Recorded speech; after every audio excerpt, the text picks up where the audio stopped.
Central Elementary, ladies and gentlemen, and now would you please keep standing and direct your attention to the south end zone as our IDABEL FFA raises our flag and the Warrior Pride Marching Band honors America, those serving in our armed forces, our veterans and first responders with the playing of our national anthem.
All right, ladies and gentlemen, welcome to IDABEL, Oklahoma, as Muldrow Communications made the long drive down here so you wouldn't have to get down here to IDABEL here tonight. And I'm joined up on top of this very nice press box down here in this, looks like a brand new stadium. I mean, this is a lot different than the IDABEL stadium that I remember, Coach.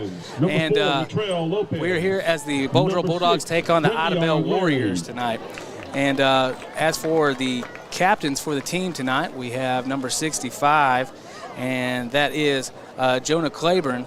We have number 5, Jacob Gregory, and number 3, Cade Scott, representing Muldrow. And then for the IDABEL Warriors, we have number 4, Matrell Lopez, You'll hear his name quite often tonight, I do believe.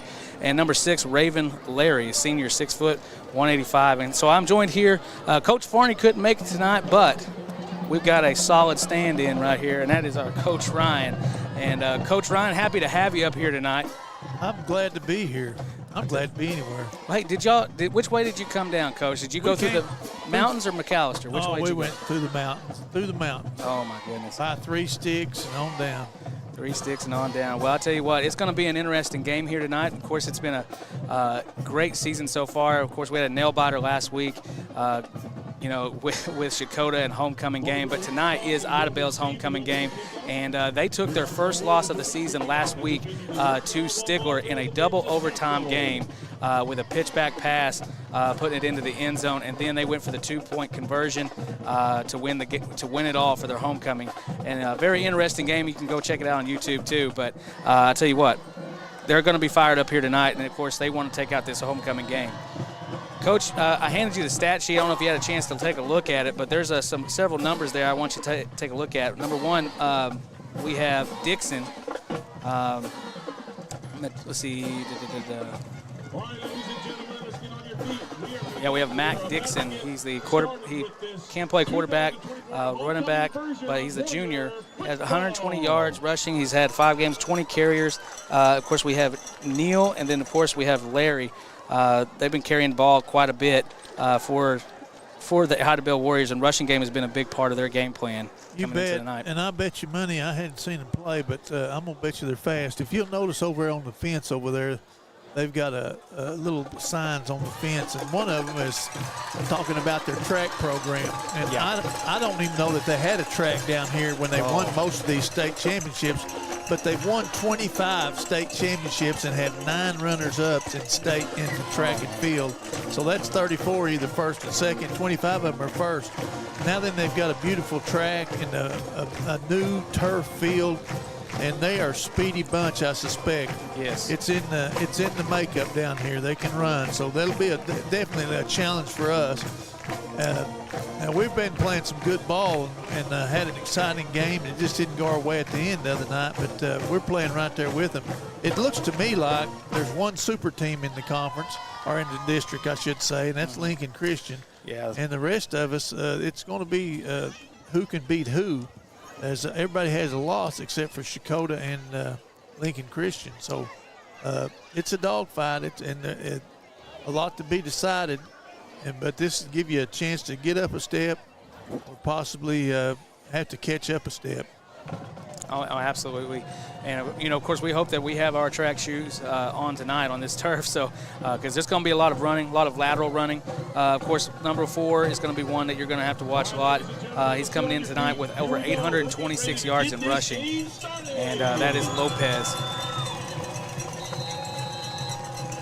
Kicking off for the Warriors is number 15, Benny Mefewa. There's the high kick. It's going to look like it's going to be returned by Palmer. He's trying to stay in bounds here, and he's going to call him out of bounds right around the 15, 16-yard line. Well, there wasn't much you could do there. That ball, you let it go, and it doesn't go out of bounds. You're in worse shape. You try to field it. It's just almost a perfect kickoff, to be honest with you. Absolutely. IDABEL's a lean team. There are not a lot of big guys out there that look like they can't move. All of them look like they have that ability. That may explain why Stigler had a little bit of luck with staying up with them. It's the simple fact that they have quite a bit of girth in the inside than the line. Bulldogs coming out in a little bit of a different formation with four receivers off to the right side, wide side of the field. And Teagan's going to hold on to it, and he's going to come upfield. He's got a lot of green grass in front of him. He's at the 40. He's going to the 50. He's got a little bit of room here. Let's see if he can outrun Lopez. They're going to hold it off, and he's going to go into the end zone for a touchdown for the Bulldogs. How about that? Way to start off the drive, opening drive, first play right off the bat. Heavy loaded over here on the wide side of the field, and then look at Collins just making his way down the sideline. Well, the thing about it was, Chris, they had quads up at the top, and they had everybody on the numbers or outside. IDABEL sent 3 people out there, and then they manned up on the backside receiver. Old Commerce, he split out over here. So once Teagan broke through the line of scrimmage, it was just going to be a foot race to the sideline, and Palmer got a nice block to steal him inside, and out the door it went. Absolutely. Now, that's the way to start the game. Bulldogs on the board. There's the kick. It's up in the air, and it looks like it's through the uprights from here, and it is good for White Pruitt. And the Bulldogs are up 11:47 here in the first quarter, 7-0. That was probably a result of studying a little film right there. You know, you kind of had an idea where they might line up. A little bit of trickery. Of course, you know, Well, they caught them out of formation, really. But Little quarterback draw, you know, that's a good play for us, and I'm sure other people must know it. But it was executed to perfection. The line did a good job opening the hole and out the gate. Well, I tell you what, I feel bad for our sideline Cam Avis. It's his first night tonight, and I said, hey, just try to stay up with the ball. And I think he gave up around the 20-yard line. I don't know. If he stays up with it, we see if we got some extra equipment. Yeah. You know, you were talking about the improvements that the IDABEL's made to their facility here. They've got looks like a world-class track here. They said they passed this bond a few years back, and of course, you know, the community was so excited because if you can go and Google the old stadium and what it looked like. I remember playing there at one point in time, and it was an interesting place. And I got a story about a fireworks show in IDABEL too, a long time ago. I'm telling you, this thing about this place is too. That facility that you dressed in was just almost. It's like a cave. Hugo had the best one. That was the most memorable. Let me put it that way. Little onside kick, it looks like, and then. Yeah, we made a little contact with that a little early that time. Okay, so flag's going to go out. And it looks like these are going to be pink flags now for the pink game here tonight. Well, so Coach, I'm glad that they're wearing pink to honor the cancer awareness, but flags are a little hard to see. It's going to take some getting used to it. Yeah. Flags are going to be a little bit hard to see tonight, but we'll do the best that we can. Well, the IDABEL's coming out in strong trips. A little jet motion. Anthony Clay's pass is complete, and that is to number 7, Jatarius Neal. Tell you what, you know, we talk about making a play out in the open area. That's just what Teagan did right there. He was manned up on him and made a fine tackle. I wouldn't go that way. Massey's out there on the wide guy, so we're about as strong as we can get there. Warriors break the huddle. Got a tray set this time, tight end, pistol, come out with a stretch play. Hand off to Lopez. He's going to cut up field, and he's got all the room. He's into the end zone for IDABEL.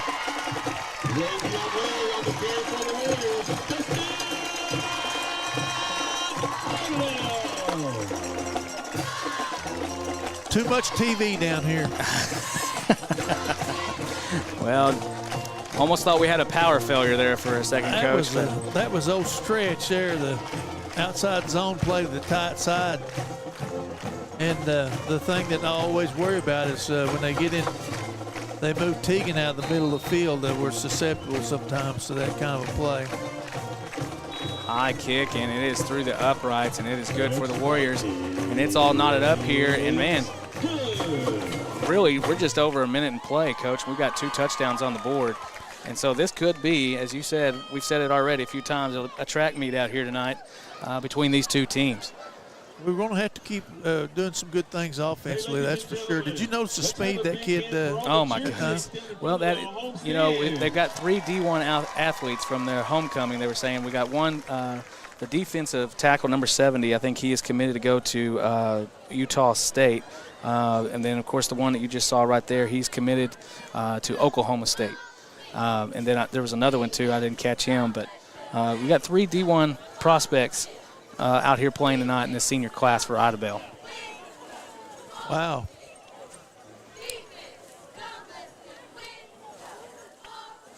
Beating them be a feather in anybody's hat. Well, and that was one of the shocking things, of course, with IDABEL going into Stigler. That was their second home game, I do believe, with Broken Bow. Of course, they took a loss at Broken Bow, and then taking the loss at Stigler. There's the high, well, it's kind of a flat kick line drive straight to Teagan. Teagan's going to pull it out here, and he's going to be brought down. Oh, he's still on his feet, He's right around the 20-yard line. He's still pushed out of bounds about the 27-yard line. I thought he was going down right there. They had him kind of locked up, but let him go. They had him pretty well locked up, but he wouldn't give up, so he made a little spin. I was hoping he might get to that boundary. He likes his turf. I think he's getting better traction than he's used to. Who wouldn't? After talking to some personnel, one of the biggest things that everyone has been saying, we got to come off hard and strong this week and play. And really, anytime you're going up against a homecoming game team, I'm sure that is always the game plan. Am I right, Coach? Oh, yeah. You get the biggest crowd they've got, so you got a chance to show what you can do. Coach, what formation are we looking at here? Well, we're in a two-tight pistol. There's a handoff to Wilson. He's brought down right at the line. No gain on the play, and that's going to bring up second down for the Dogs. Tackled by a host of Warriors on the interior line. Are you sure number 70 is going where? Utah State? That's what I recollect. I might be wrong. If someone knows better than me, they can head us up in the chat, and so that way we can find out. But I believe he is committed to Utah State. Okay. They did play that pretty well. Here's just a tight.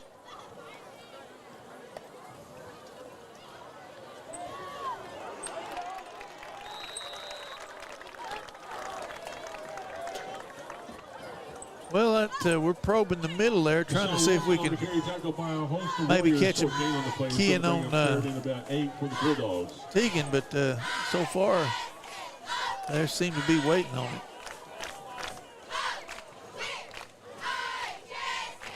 The Bulldogs breaking the huddle here, going back, it looks like. Got two wide here. Yeah, it's a doubles with tight. Like an ace gun. Set. Teagan's going to hold on to it. He's going to pick up a few yards on the play, and that's going to bring up fourth down for the Dogs. Short gain on the play is going to bring up fourth. Yeah, I think we'd have had to. Fourth and about 4 for the Bulldogs.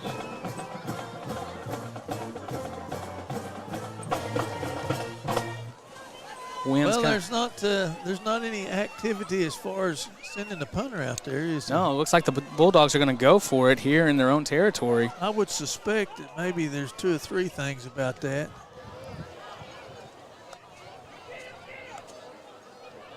They're actually going to run it. Hand off to Wilson. Looks like he's got enough to pick up the first down, and it's going to probably move the chains here. No flag on the play that I can see. Good job. Waiting for the confirmation from the official, and yes, they're going to move the flags here for the first down for the Bulldogs. So really just a simple handoff to Deshaun Wilson, picks up about 4 yards on the play. That's not desperation. That's just maybe respect for the IDABEL speed, and especially in the punting situation where the guy gets the ball back there. There may have been somebody told him. Some coach said if you kick it to him, you're crazy. So Collins signaling the snap.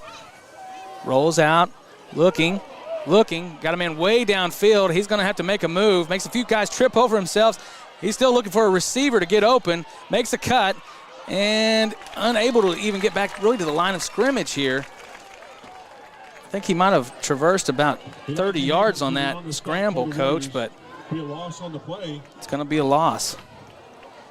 I may be wrong. Ball will be placed at the 30-yard line. I don't believe 70's going to Utah State. I tell you what, he ran 75 yards for a 5-yard loss there. But if he could have got by that one guy, that number 8 seems to be a pretty good linebacker. I believe his name is. Yeah, well, okay, they said number 6 is going to Utah State. So number 6, Raven Larry. That's what the chat is telling me. Larry Kidd, the running back, is committed to Utah. Thank you. Thank you very much, Patrick. I can see that possibly. Quarterback Hoover tackled by Quincy Bond.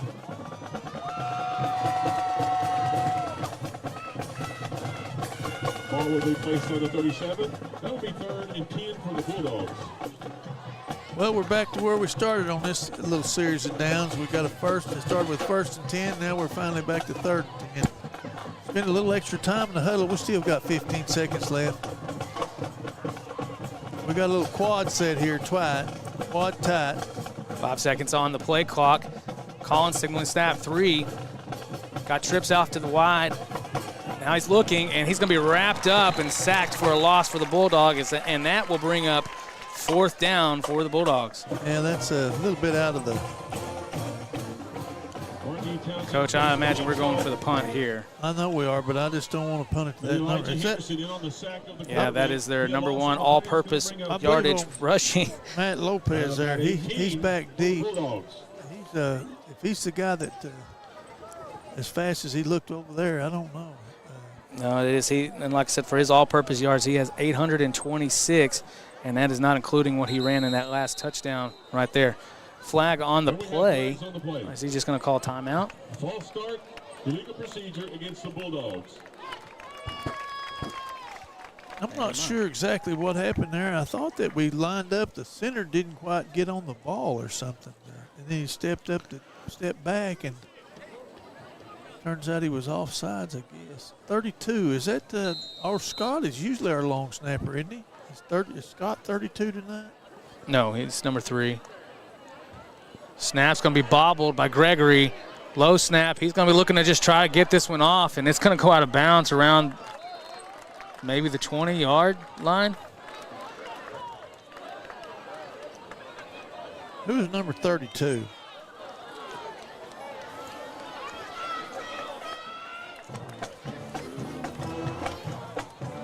Jackson Phillips. So I don't know if there was what switch was made there, but with the low snap, bobbled by Gregory, he was unfortunately able to get it off, but we were already 28 yards back. And so now if you're just joining us, it's 5:52, knotted up game, and the Warriors are threatening here. Of course, their line has got some big guys up front. I don't see Scott on defense. Am I missing something? Fakes the handoff to Lopez. He's mad at the line. He's brought down by number 33, Tyson Williams. That's a nice play by Tyson right there. He set in the hole, fielded, and had a little man-on-man collision there, and he held his own. It's going to bring up 2nd and 9 for IDABEL. Lopez gains a yard on the play. That's going to bring up 2nd down, 9 yards to go. I guess there's no way around it, but I don't like this in this setup here. I can't seem to. I can't wrap my head around it. Trips wide, and whistle is blown, and looks like a flag's going to be thrown here. False start on the offense, so that'll push the Warriors back a few. It's going to bring up 2nd and about 14 for IDABEL.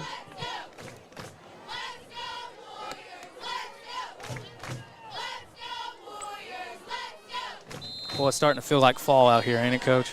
You bet. It's starting to get a little bit of a fall weather feel. We've got a wind coming out of the northeast, so basically straight ahead from where we are in our camera position. Wind blowing towards the home stands here. Got a little double set this time. Clay sends a man in motion. Handoff to number 1, Dixon. He's going to wrap around. Still on his feet. Wrapped up by a host of Bulldogs here. They should have tried to get that ball from him. Dixon on the carry for the Warriors. I don't know if that was, not really sure who that was who first made contact. I want to say it might have been DJ Massey on the play, but we've got several of those. It's going to bring 3rd and about 5 for IDABEL.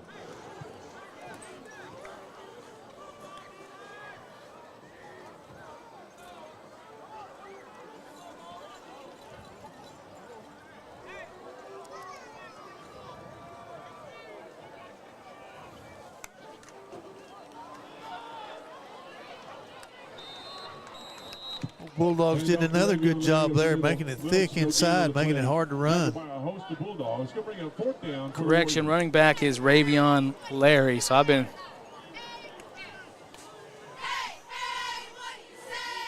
They're going for it. Timeout. Warriors.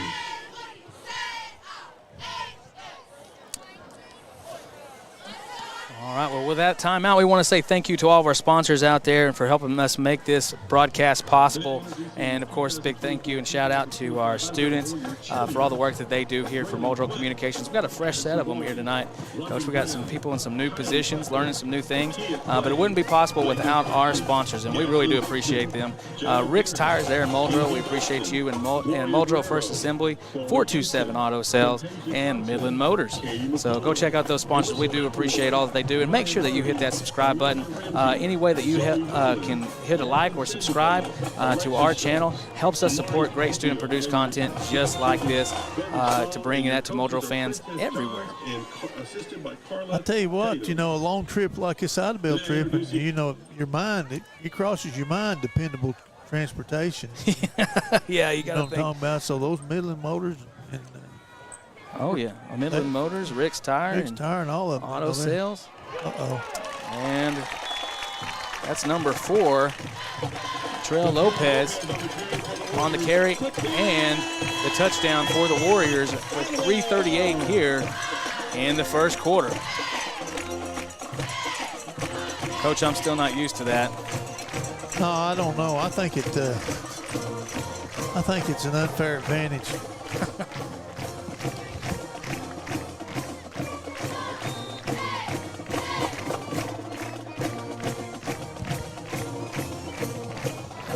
And there's the kick, and it is good. And so that'll put 14 on the board for the Warriors. Bulldogs trailing by 7 with 3:38. Well, Coach, what are we seeing here so far other than just outright speed? You bet they're dangerous now. If they hit a seam, there won't be a second chance on it. You don't get 2 chances on some of their players right now. They're pretty quick. We did some good things there the first time. We had the ball, hit a big play, but just a little bit of. We can't take lost yardage plays now, and we're going to have to play a little defense with our offense, I think. And we're going to have to force some turnovers, Chris. Yeah. Well, and of course, offensive drive that we had on that play put us kind of in a rough position there for the defense. Right. Well, we kick it out of bounds at the 22-yard line or whatever it was. It's just. We were actually just trying to punt the ball back to where the first down marker was, but. Nothing going for the Bulldogs on that drive. I don't know. The snap looked a little low, but a lot of times the hunter comes up with it, but it may have been hard to handle. I noticed that that wasn't a Scott kid. I hadn't seen the Scott kid on the field. I don't know whether I don't know. He's dressed out, but he was captain tonight. He's on the sidelines right now, but I don't know anything there. All right, Collins bringing it back for the Bulldogs. Catches a block there. He's got a little open room. Squeezing around through the sideline, cuts back, looking for a blocker. Sheds one of the tackles there. Massey trying to lead away for him. He may take it all the way back for a touchdown for the Bulldogs. And that makes 2 on the night. Big runs from Tegan Collins tonight. Coach, is it? I'm not taking away from Collins here, but a lot of these tackles that you're seeing from IDABEL, they're just kind of letting it kind of fall through. Am I right, Coach? I don't know. What are you no. Well, I mean, I don't know. They just kind of. You wonder why that guy there didn't make more of an effort trying to get to the ball carrier. That's right kind of what I was wondering. You think about? That one behind him's trying, but that one in front, number 7, he may be going to Utah State too. I don't know. But I tell you what, great run right there from Tegan Collins. Awesome play. It's going to put 14 on the board for the Bulldogs. Great kick by Pruitt. Put the extra point up, and now it's all knotted up here with 3:18. And I'm going to tell you something, coaches. We're going to see some points on that board tonight. I don't know how much of this I can take. Every time you turn around, somebody's kicking the football through the upper. Absolutely. Well, I tell you what, if you are an IDABEL fan that's joining us here on the YouTube channel, y'all got a lot to be proud of with this facility that you guys got here. This is very nice.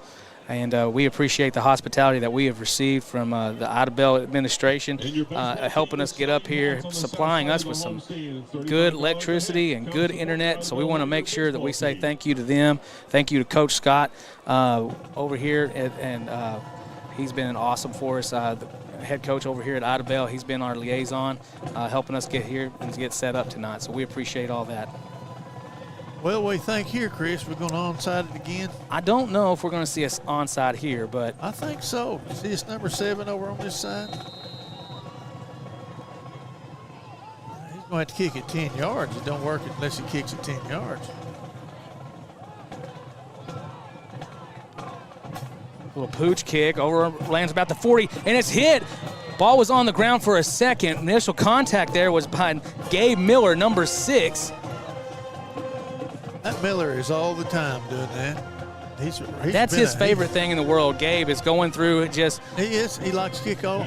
I think so. The way he goes after that ball, I'm telling you what, he's hungry for it. He's made some big hits on that this year. Well, it looks like we've got, let's see, Grinstead's in there. Williams is in there. We're giving Gregory's in there. So that's what we've done. He's in there for Scott. I like it. We got a doubles on one side and a pro set to the other. Gonna run the stretch again. Uh-oh, don't let him get through there. Big push up front, but they're not. I'll tell you what, old 76 gave a little ground there, old Thibodeau. That was Ravion Larry once again for the carry for the Warriors. He gave some, but I tell you what he did. Thrill kill. Is that what's his name? 76 from Muldrow. Yeah, it's Braxton Therakill. Yeah, he stayed hooked up that time, and was able to stop a play that they went a long way on earlier when they ran it. 4 down lineman for the Bulldogs. Handoff once again to Larry. He's going to break one tackle. He's tripped up there by number 7, Jamari Palmer. I call that a touchdown saving tackle. I believe that's a flag, I think. Where? Wait, no, or is that a towel? See, Coach, this is what I'm talking about. The towels look just like the flags. I don't even see a towel. No, you see, hey, I'm not the only one. The announcer down here, he did the same thing. He said flag on the field, but it was. Now, Chris, don't compare yourself to an he's, announcer. He's not colorblind. Hey. You're better than that. Come on now. Here we go. Back to the old, I don't know. It looks like it's too tight. Double flankers. Offset back to the right. Here comes that little inside play. Hand off to Larry. He's met at the line, and there's Braxton Therakill meeting him there. What's got into him? Darius Neal on the carry for the Warriors. There's a flag on the play. We think it's a flag. He made 2 tackles in 3 plays, and he's been up there near the line of scrimmage. He's working tonight. I think we might get a hold here. I don't know. It's way over there. Somebody lined up off sides or somebody wasn't set. We're taking the penalty, though, I'm sure, ain't we? Yeah, illegal shift. Illegal 2 shift men against the Warriors. So, Coach, when we have an illegal shift, I mean, what's the difference between that and just a regular man in motion? Well, if you got 2 people in motion, neither one of them, or one of them gets set and the other one don't, you still got an illegal shift on that deal. So that's just what it is. It's just 2 men moving and both of them go. If 2 men are moving, then one of them stops, the other one has to stop. So there's only one. Once they start, they have to be solo on the motion. Look here, they're kind of shaking their head here. They've got, looks like Trey to the top up there. Twins to the wide side of the field, and there's the snap. Clay still rolling out. Looks like he's going to take it here. He's going to get the first down and a little bit more. Runs out of bounds, forced out of bounds by, I believe, Massey, number 21 for the Bulldogs. I'm going to be real honest with you there. He dropped back, and I don't think he had any intentions of passing that. I don't think so either. He took a quick look, realized he had some real estate in front of him, and he went. He definitely let him spread out, and then he went down there, and he was able to make a move on the linebacker and get away from him. Now, one thing is that, one thing we have seen from IDABEL is that Clay does have a good arm. He can throw. Who? Clay, the quarterback for IDABEL. He does have a good arm. Seen it watching them this week. Man in motion, hand off. That's going to be handed off to number 1, and that is Mac Dixon. Well, Marked at about the 20. Now we're getting into the red zone territory. Bulldogs and Warriors once again threatening here as we're trying to close out the first quarter. Looks like they're going to get at least one more playoff before the end.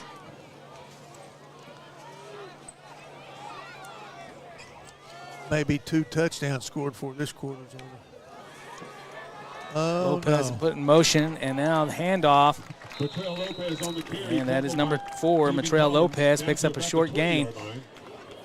See if it's enough to pick up the first down, and it is. And that will be enough for Warrior first down. And with that cold breeze, I'm going to grab my hoodie, Coach. Hang on, I'll be right back.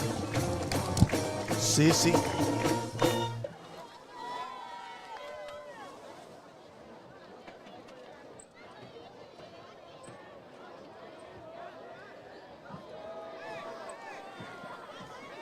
Look here, we got the tight pro to the right, left, and then they're going to run the quarterback up the middle. Steal the ball. Quit just leaning on him. Reach and get the ball. Nice play behind the defense there. Coach, what all did I miss?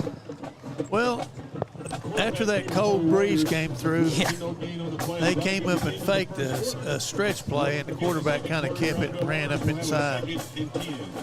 I wish that was one of their favorite plays, but I'm afraid it's not.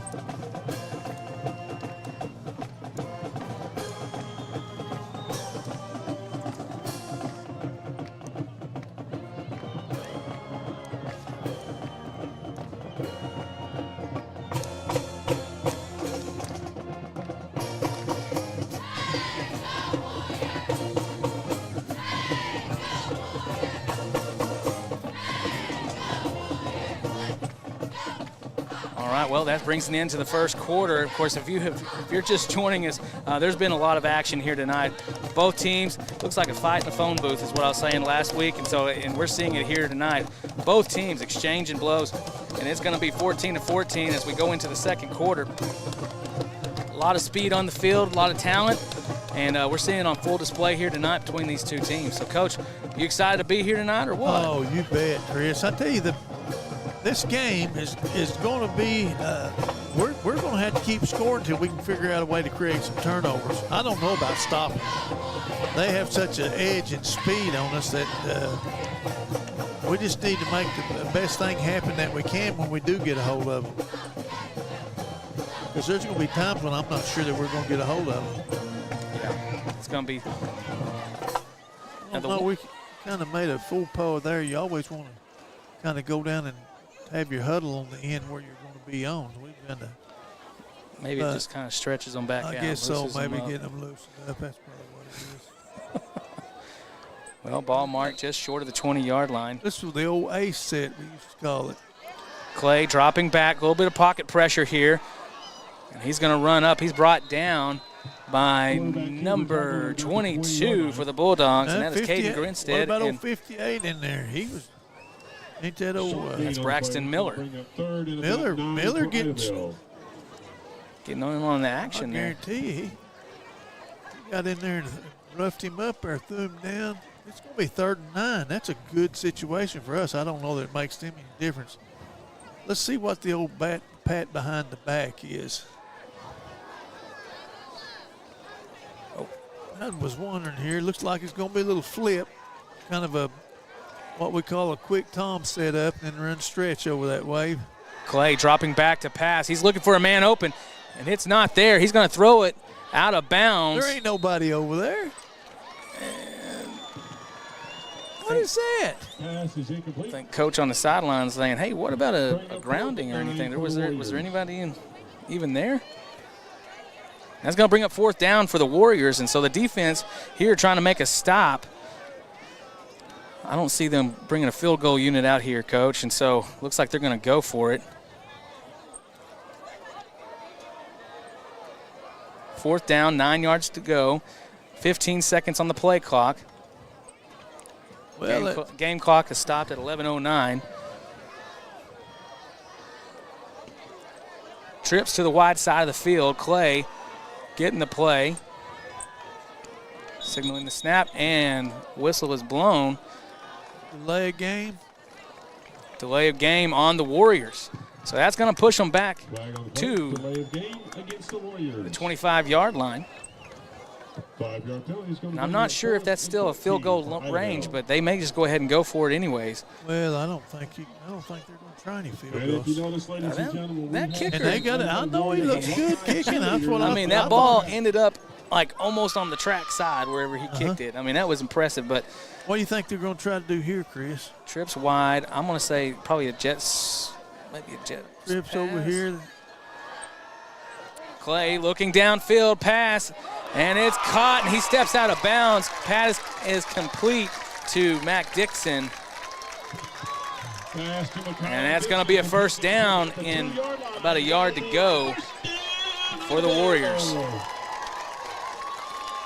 Well, a while ago when he dropped back and took off on the run, I thought, boy, I wish he'd pass it. Jacob, what happened on that play? Can we see that one roll? Well, hang on, never mind. We'll catch it in here in just a They had second. that little 3-layer flood route out there, and they ran the post and ran that second guy on the out route. And when they did, he got away from Like an ace gun Really? formation, handoff to Dixon. He cuts up the middle and hit as he goes into the end zone, but it's going to be a touchdown. Guard your eyes.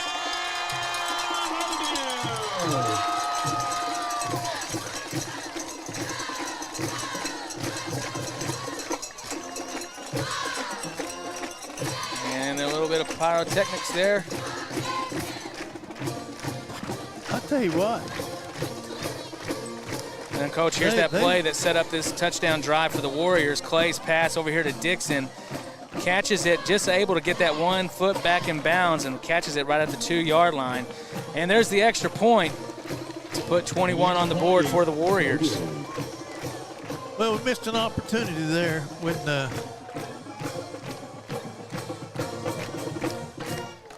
just missed an opportunity.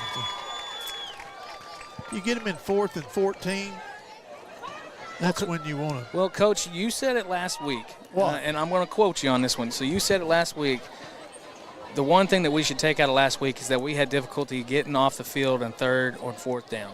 Yeah, I didn't say that one thing. I did say, yeah, we did have. That's a problem. So right, You know, right there, though, like you get a trips to the field, their sidelines over here, everything is strong. It's coming this way. Mm-hmm. Maybe if you could keep them from coming this way, you know, like blitz from the outside out there. Of course, you know, anybody's good hindsight, or most people are. I tell you, they're going to be hard to stop, though. We just got to keep scoring until we can figure out how. We're a second-half team anyway.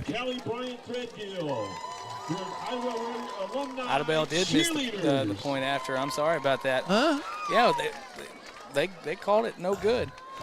So it is. No Yeah, wonder it they is didn't try 24. that. Yeah, I know. That's why y'all are looking at me like I'm dumb. I'm sorry, students over here. I'm sorry, guys. That's not like It was a pretty kick though. Big high kick. You know, Let it go Coach, out you of were bounds. asking Let about it go those out. big high kickoffs, and there we're seeing them tonight. Number 21, Massey, at the 15. Excellent coverage by the IDABEL Warriors there. They were able to get down. Coach, what do you think about that? Seeing big kicks tonight from IDABEL. Kind of surprised after that big return from Collins. Yeah, it was. They've kept us inside the 20 once or twice, and of course they've given up a touchdown once. So I guess they figured it's feast or famine. They were due a famine. Palmer and Miller out wide for the Bulldogs. Wilson in the backfield with Collins. Now Miller in motion, fakes the handoff. Collins looking back, throws it out, and pass was intended for Gabe Miller, and it's no good. He had double coverage all over him. Tell you what, that was a pretty interesting play by that number 23 and number 4. I don't think it was 4's man, but I think he saw what was going on, and he said, let me go over there and see if I can help. Number 23. Now, I apologize if I meant Cordavius Hankins. Cordavius Hankins. I wonder if he's any kid to Wes Hankins. Oh, no, that name does sound familiar. I got Ken down here in Broken Bow, IDABEL. Collins rolling off to the left side, run out of bounds, and that's Looks to be run out of bounds by Cardavius Hankins, number 23. Well, he's going to be about 4 yards short of a first down. But let's bring up third down. That'll bring up third and about 4 for the Bulldogs. anytime you get that, if you make 6 yards on a play and you do it every play, then you won't ever have to punt or worry about it. Just hard by the yard, cinch by the inch, just kind of work your way down there. Third down, 4 yards to go. Miller in motion. Doubles back, handoff to Wilson. Wilson met at the line, and that's going to bring up fourth down for the Dogs. Handoff up the middle, tackled by a host of Warriors in the interior. Well, Coach, what do you do here? Go ahead and go for the punt? I don't know. For the Bulldogs. They know what they got to work with. They're going to need about 3.5 yards. I don't know that it makes a whole lot of difference where they get the ball, but it's unusual that you early in the game you'd be going for it too many times on fourth down. I think they maybe are going to get a timeout here and maybe talk about their options. I think I know what the deal is though now, Chris. The long snapper, and he's a good one. That Scott kid, yeah. He's not long snapping tonight. And I'm not sure how much faith they have right now in their punt game due to that fact. Yeah. Now, if it's a case where it's kind of iffy, if you're going to get a good snap and everything, then maybe Locust Grove 0. In the second quarter, Shakota 6, Stigler 0. Yeah, definitely. I mean, especially after the last punt that we attempted here, put us in some rough position. And now, I mean, here's the thing. You've got 4 yards to go, fourth down. Had tried back-to-back running plays here. Had one pass, unsuccessful. I mean, Coach, do you go ahead and go with the pass? Do you leave the ball in Collins' hands, who's been proven to be able to make magic happen here? Well, I think they've decided that they're probably just going to need to kick the ball and see what happens. Yeah. I notice looks like they've got a few of their offensive linemen off. Well, this is going to be an interesting play with both teams coming up scoring position, and now here fourth down. And they're going to say 3 yards here, actually.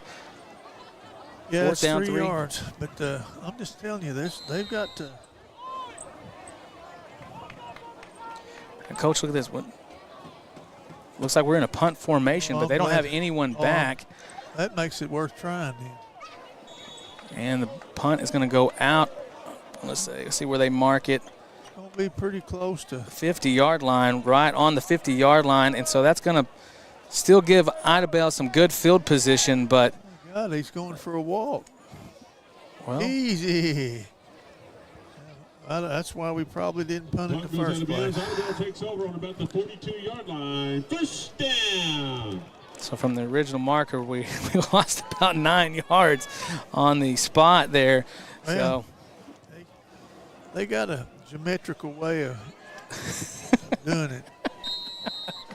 Well, we're going to see a halftime show here tonight. Unfortunately, the Pride of Muldrow was not able to be here in IDABEL tonight because we have the OBA, Oklahoma Band Association, state competition tomorrow, which we're going to be there live with Muldrow Communications, giving you all of that awesome performance from Muldrow, the Pride of Muldrow. And so at halftime, we will show you the IDABEL halftime program. And pass is complete to number 15 for IDABEL, and that's Benny Mathewa. Down to about the 30-31. Well, I don't know. The only thing I got to say about that, Massey, he's a pretty good little secondary player normally. Yeah. He played that a little soft. I'm going to tell you something else, Chris. You were right about this quarterback. Yeah, he can throw. He's got a nice arm. He's rolled out there, and he's thrown some really nice passes. Yeah. Oh, he has the ability to move. Jumbo said here. That's going to be handoff to number 6, Raven Larry. He's going to be brought down without picking up a few yards here on the play. That's going to bring up second and about 6 for IDABEL. That's going to bring up second down, 6 yards to go. Ball spotted on the 27-yard line. Be honest with you. Now Larry's coming out of the ball game, so we'll see course, they've got a deep That backfield. jumbo set again there. Mac with Dixon. The flip. They're going to flip it over. Clay hands off to Dixon. He's going to be touching the backfield. We'll see if it stays. A few slips off, and there's Gregory to make the push out of bounds. With a little help from Massey. Actually, the handoff there was to Jatarius Neal. So Jatarius Neal on the carry there. It's going to bring up third down and about a yard to go Rushing for the was Warriors. there, but that just goes to show you the danger of the speed. He was there, but he couldn't get it turned in. Outside contained. Yeah. Outflanking him pretty quick. The one thing, you know, from watching them with Stigler, and we'll get back to that too, is just there is a different size difference too on that front line that Stigler has, and we'll be looking at Stigler here soon in the upcoming weeks. Handoff to number 4, Matrell Lopez. And we'll see if he's going to get the first down here. Looks like they're going to give it to him, aren't they? Kind of quick to give it to him. I mean, he was right there. Well, it was close. Yeah, pretty close. Well, that's also from our angles, folks. So, but yeah, it's going to be a first down for the Warriors. 7:08 left here in the first half.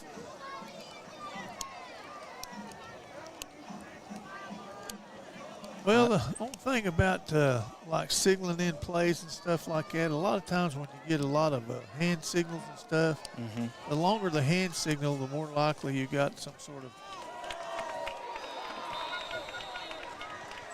hey, little corner blitz right there. Oh, Jamari came in there and just took care of business right there. Great play by Jamari Palmer. Putting a good hit on right there. No, he's pretty sure tackler. That's going to be a timeout. Stop the clock, 6:26. IDABEL's going to take it here. Man, what a hit. What a hit. Well, we're going to go ahead and say once again thank you to our sponsors, Midland Motors, 427 Auto Sales, Muldrow First Assembly, and Rick Tires. And like I said, so we're going to be going to Yukon tomorrow. We're going to make it back sometime, maybe tonight, could be like 1 in the morning by the time we make it back into Muldrow. Not really sure. Unload everything that we got and get everything packed up, ready for another live stream tomorrow in Yukon. It's going to be about a 3-hour drive, but I know the band kids are super excited. This is what their. What time does it start? The time actually starts around 8, 9 o'clock in the morning, I think. About 9 o'clock. So you've got to be up there by like 9 o'clock? No, thankfully no. So Muldrow actually doesn't play their prelim round until about 2 o'clock in the afternoon. But so we've got some time to get up there. Well, McDonald's will be serving lunch by the time you have to leave.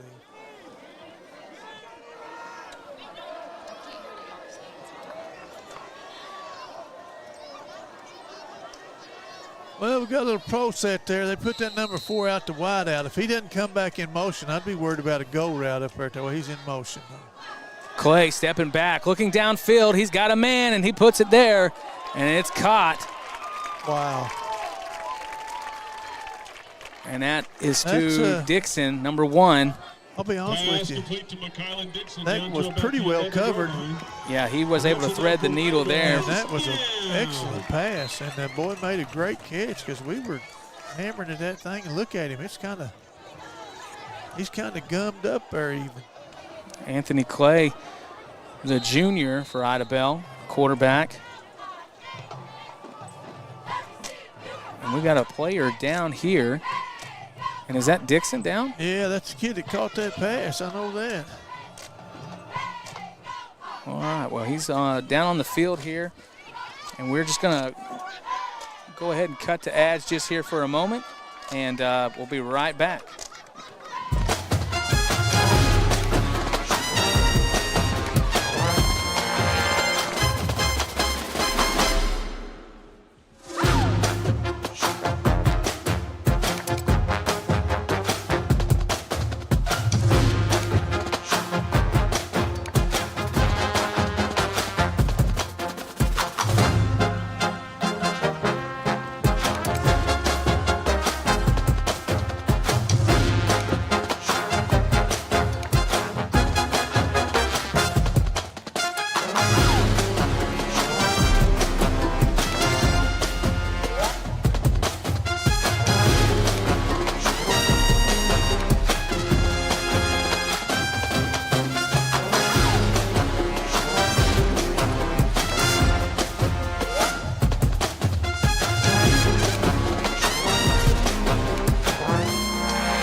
right, and we're back.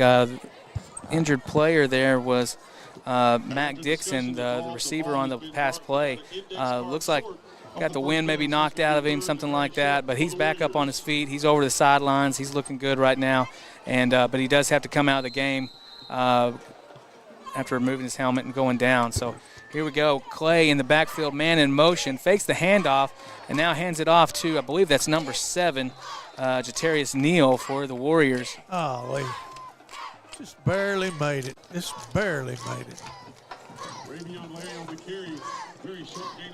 Oh, we're fighting them tooth and nail there, but we just can't.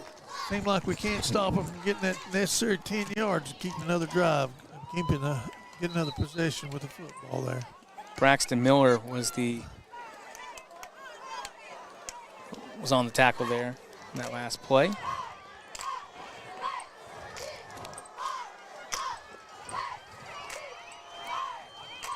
Hand off to number 4, Latrell Lopez, and he's into the end zone for a touchdown.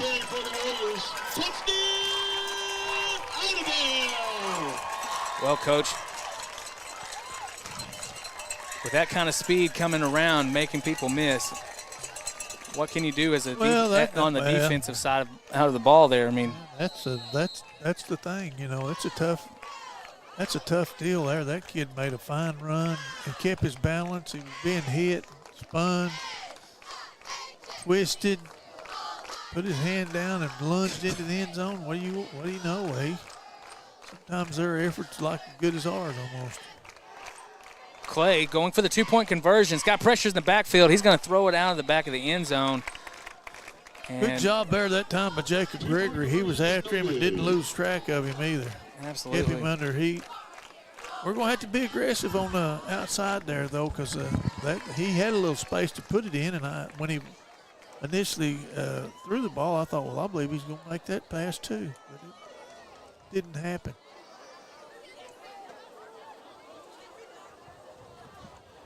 Well, Coach, now I'm trying to think. Now, IDABEL went to the playoffs last year, and now this is their first year back in 3A, am I right? They were in 2A. They've been 2A for quite some time. And then with the district realignment and changes that were made in OSSAA, they were bumped, and of course that's all based off of ADM anyways, but being bumped into 3A, this is their first year back. And, of course, they've been making some – you know, I mean, they've only had 2 losses here. Number 1 is Stigler, and number 2 to Broken Bow. Put up some big points against Valiant. And so you bet, yeah. I haven't, you know, they've given up a few big plays to us tonight, but their offense, they have the kind of speed that they spread you out. The quarterback can throw the ball a little bit.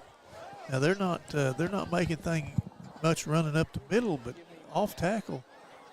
They're doing a super job. Big kick, and it's going to be returned by DJ. That's his second return on the night. Not able to really make a whole lot of progress. They're doing a great job getting downfield and just making sure that the Bulldogs don't run one back. Yeah, he's more of a straight line speed guy. Right now he doesn't seem to have the moves that you thought he did.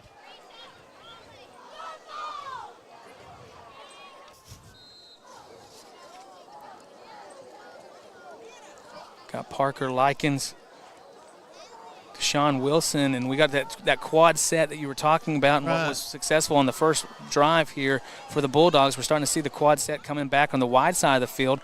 Collins empty in the back. Now Wilson going in motion. Collins fakes the handoff. He's looking, and he's able to put it inside. Looks like it's going to be a catch, and that's DJ Massey. I'll be honest with you, that was an outstanding game. I like this setup, Coach. I like the quad. You can tell that it's throwing IDABEL a little bit off balance on that. Well, by numbers, they don't have enough out there, but the only problem is like when you're standing on that far hash and you've got 4 out here, to throw it out here to the 20-yard line before 2 more guys can get there, it's going to be hard to do. This is an empty set here. They've got the Wilson out here to inside slot. Shotgun spread. Collins is going to keep it, and he's going to move upfield, and looks like he's going to have enough here for the first down. Oh, yeah. So that'll bring up a fresh set of downs for the Bulldogs as the chains are beginning to move with they've stopped the clock, 4:35. Yeah, we need to possess the ball and move it down the field, try to get points before halftime, but you sure don't want to leave a whole lot on there after you get through scoring, because same set. Empty set, 5 wide receivers, man in motion, Wilson coming behind Collins. Now the handoff, he's going to march it upfield. He's going to get up a positive yards. Gets him 4 yards there. That'll work. Nice gain on the play. Clock is continuing to run. Don't have to be in a big hurry right now, but. Oh, no. We're there. We're taking plenty good pace to get down there. Short gain on the play for the Bulldogs. Gain of about 4. One of the things I was going to say, Coach, is that, for a 3A team and for a team that was in 2A and now I'm going to 3, just looking at the number of black jerseys right here on the sideline, I mean, they got a good-sized team. Well, I think they went to the semifinals last year. Yeah, they made it. And that's a situation where, oh, man, they can't do that. Wilson in motion. Collins is going to keep it. Makes a man miss and is able to hold on to the ball there. Almost thought he lost it, but able to get back up here, move the chains for a big first down for the Bulldogs. I was going to say they brought that 22, the outside backer, this side. We got quads out here, and he goes and blitzes. That leaves one guy on 4. Now, that's the reason I said they can't do that, but I guess they could if you don't do anything. I mean, but the same token, that was a good play. Now we got the empty set again. So we go from empty to quads, back to empty. Collins putting a man in motion. That's going to be Gabe Miller. Gabe's got the ball. Nope. Handoff. So Collins is going to keep it. If Wilson will block there, I believe we Brought have down a by big Mac long Dixon. play there. But he just ran down there and got in the way, didn't he? That's right. That's going to move the chains once again for the Bulldogs. Stop on the play was by Mac Dixon. Check out this replay here.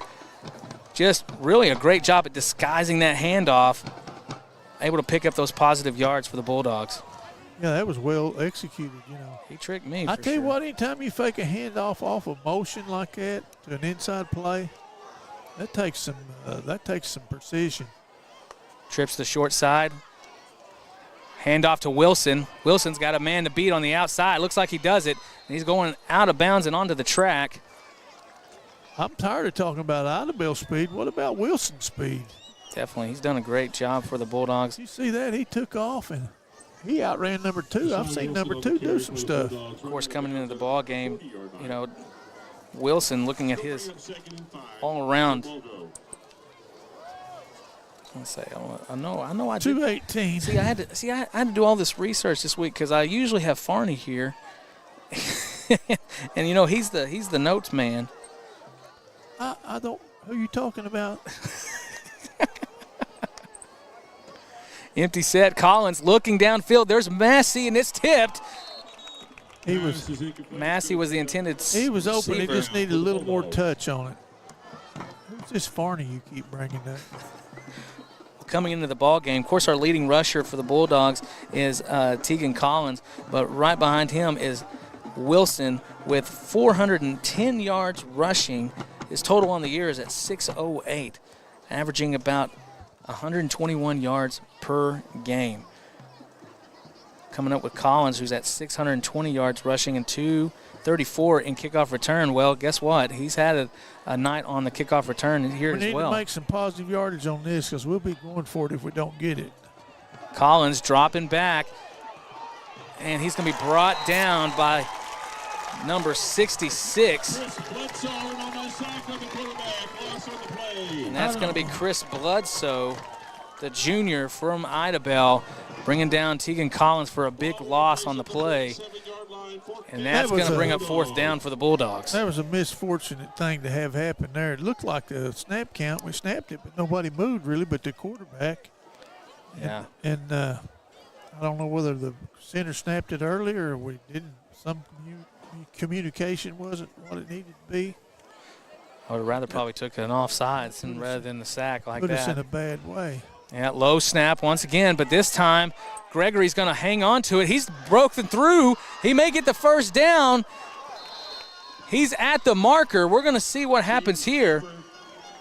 Once again with the low snap, coach is saying, hey, let's go with the first down.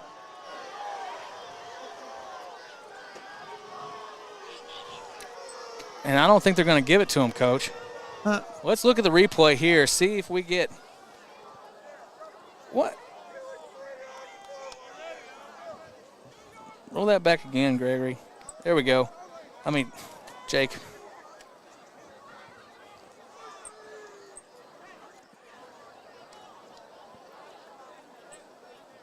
I don't know when he stepped out over there, Chris. I can't see his foot like I need to.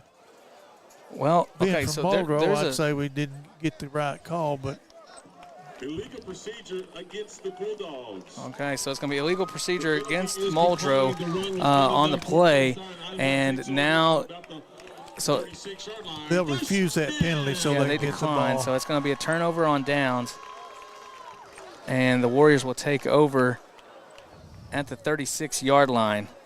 You know, that was a highly look where he marks the ball there now. Yeah, you better mark it on that side of the line because, I mean, that was – I mean, Coach, you saw it there. That was a highly compelled. Gregory went for it, all he had, and that old kid come up and laid a lick. You know, and it's right there on the sideline. Golly, that's football there now. Contested play all the way around. All the way around. That's exactly right. I believe that's Dixon.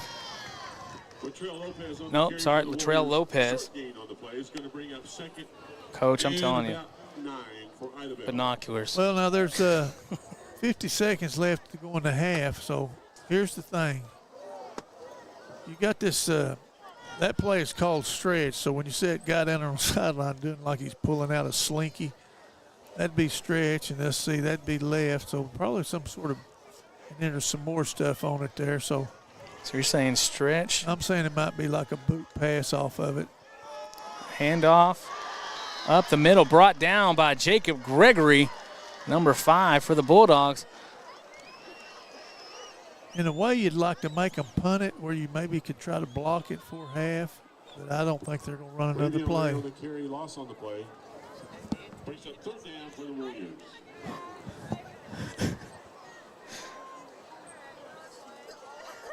Pretty exciting half. Let's see, we've had 40 points scored, and they've got the majority of them, but there's a second half, and I like for the second half team, we play harder longer than most of them, so that's what I'm hoping for. Absolutely. Well, I'll tell you what, we're going to be back here just in a few moments as both the teams exit the field. Of course, it's the IDABEL homecoming game here tonight in IDABEL. We appreciate all of our viewers all over the place who are joining us for tonight's game. We want to say thank you to Midland Motors, 427 Auto Sales, Muldrow First Assembly, Rick's Tire, and, of course, we want to say thank you to our other sponsors, too, as well. Eastside Free Will Baptist Church, D&D Flooring, Bruton Lodge, Masonic Lodge here in Muldrow, and Sallisaw Animal Hospital. And this year, the Athletic Association and Muldrow Communications are teaming up to bring you this great action that you see here tonight. And if you or your business would like to become a live stream sponsor, help us bring more great student-produced broadcasts just like this one to Muldrow fans everywhere, just hit us up, and you can email Jana Armour, and we will be happy to put you on the air.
Ladies and gentlemen, please welcome the 2024 IDABEL Warrior Pride Marching Band.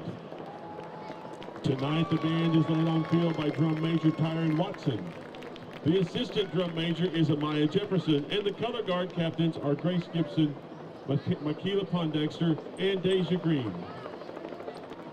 Our award-winning IDABEL band has been under the direction of Danny and Teresa Bell for the past 26 years. The Color Guard coach is Miss Shaylee Tolliver. We want to wish the band good luck at OBA State Marching Contest in Yukon tomorrow. Tonight, the band will be performing their 2024 competition show, Things That Go Bump in the Night. Imagine you just went to bed for the night, but you hear something that's not right. Beware of things that go bump in the night. Solos tonight include Evan Williams on mellophone and Amaya Jefferson on clarinet.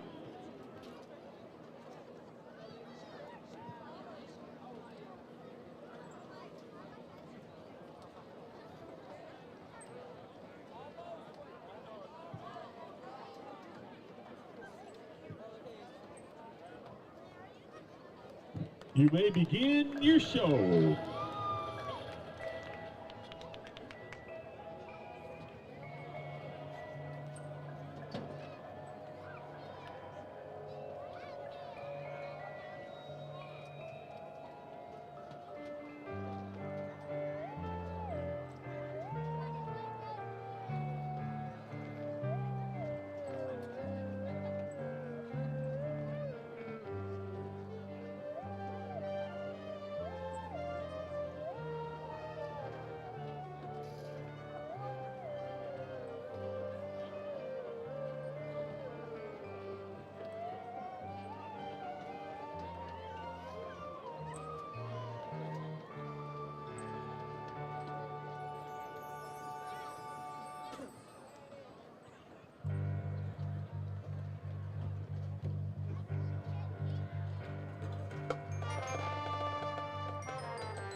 Once again, ladies and gentlemen, let's hear it for the award-winning IDABEL Warrior Pride Marching Band, and good luck tomorrow at contest.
All right, and we are coming back to you here live from IDABEL with Muldrow Communications. My name is Chris Larcade, and I am the live stream coordinator along with our whole crew here tonight, which we got an awesome one here tonight.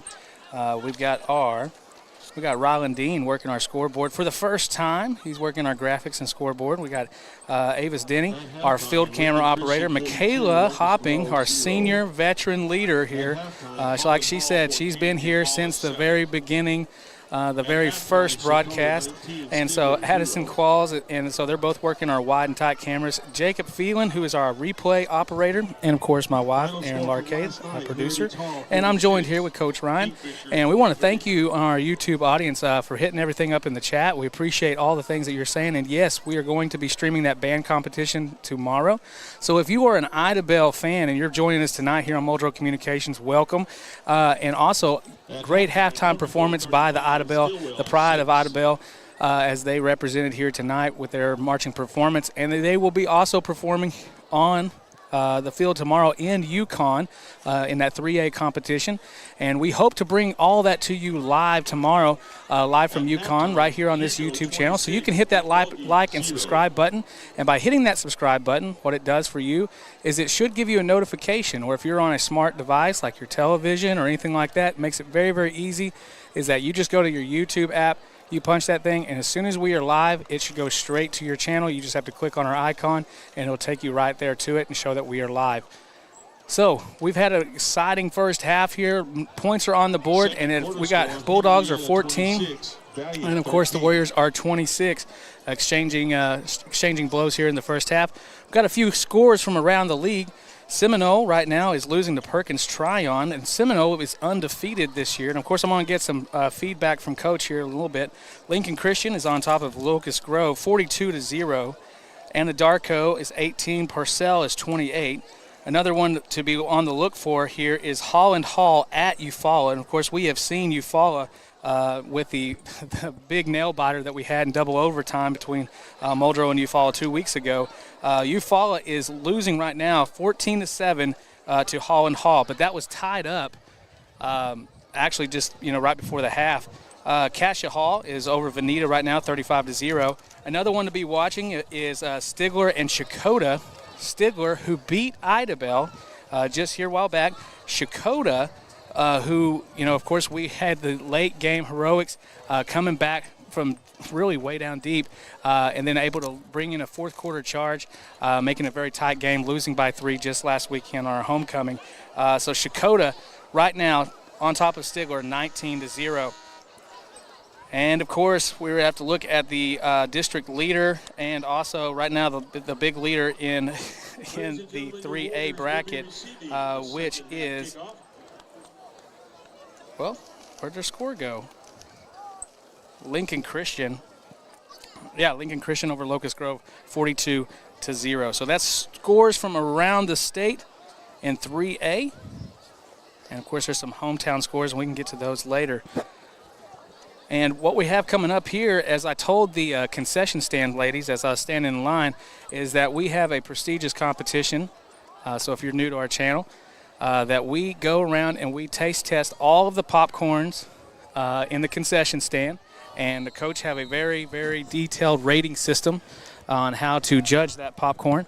Of course, Coach Farney is not here tonight to give us his vote, but we will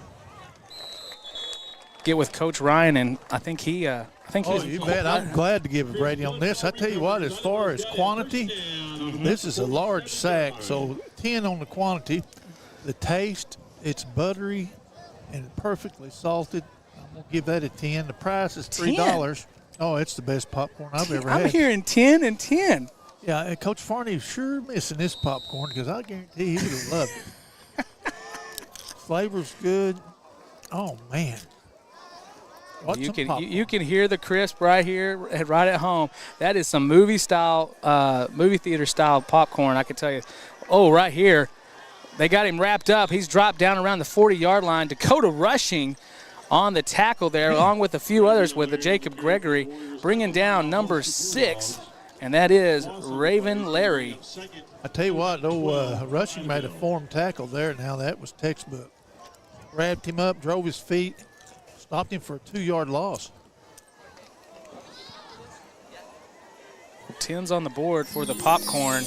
And there you go, IDABEL and IDABEL fans. Go get your popcorn from the concession stand because Coach Ryan has given you, the first time ever, I think, a 10 out of 10. I'm not that kind of guy usually. No, you get down to the desk. But there's the ball. It's on the field, and it's loose. We got and it. the Bulldogs are saying it's theirs, and they've got the recovery. And holding the ball for the Bulldogs is number 11, E.J. Zanders. And here's the replay. Look at this, Coach. Nice look here. On the initial contact, tight, the ball was loose.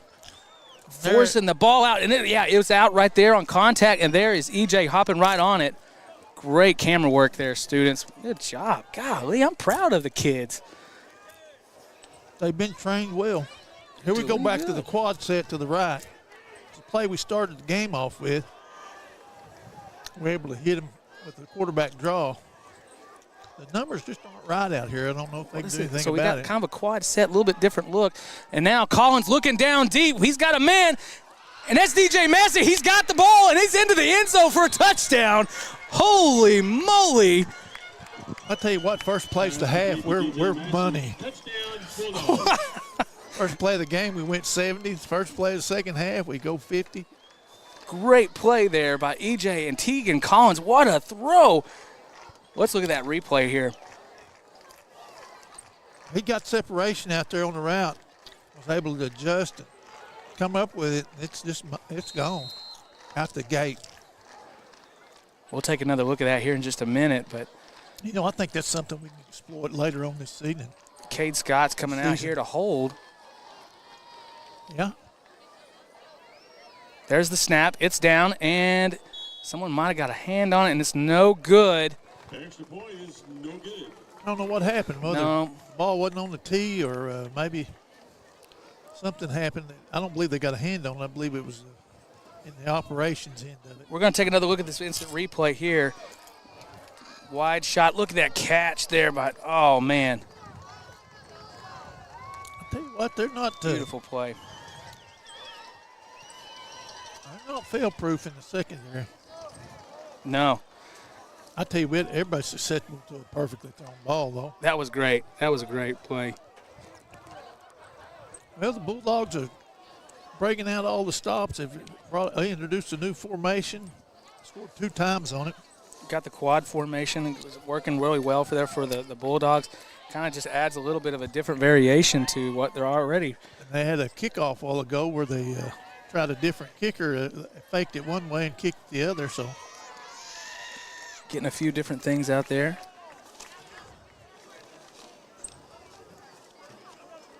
They're about to get them all gathered up here. Well, Bulldogs 20-26. And as you can, and if you're a Bulldog fan, you know, in the second half of the ball game, you better not go anywhere. Because these last games, I'm telling you what, my Apple Watch has been going crazy. The BP, they're saying, man, your heart rate's going up and down, up and down. Well, yeah, because I'm watching a great football game here. And Fuerte's kick is popped up, and here comes, he's going to get down on it. I don't know who it is that got that, but he saw Gabe Miller coming down fast. That's not a bad idea if you've seen Gabe Miller in pursuit. Well, they have good start in field position, but after the kick, IDABEL will have the ball first down on about the 46-yard line. Well, we'll see if IDABEL's going to come out with anything different. Of course, had a big play there, a turnover with a fumble. Right around the same field position that you're seeing right now. And then, of course, the Bulldogs able to convert that into a long touchdown pass and putting up 6 for the Bulldogs. And Clay's going to hand off. much better job that time. Yeah, the handoff was made to Jatarius Neal. Great defensive play there by Tyson Williams. A lot thicker in there that time. They lost yardage on that play. Yeah, they did. It's going to bring up second down, and they're going to spot it right around the 10. But I think he lost a little bit about a yard on that one. God, he didn't make a foot on that. Now they got a little heavy set here. Got a wing set with a split into that side. Clay dropping back. He's got a man open. We'll see if he's going to count it. He's going to count that as a catch, and that's going to be number 4, Matrell Lopez. Complete to Montreal Lopez. Tell you what, that's a tough cover there, that 4. He's good in the backfield. He's good at receiver. The 47, 48-yard line. It's going to bring up third and about 5 for IDABEL. That was a close catch on that reception there.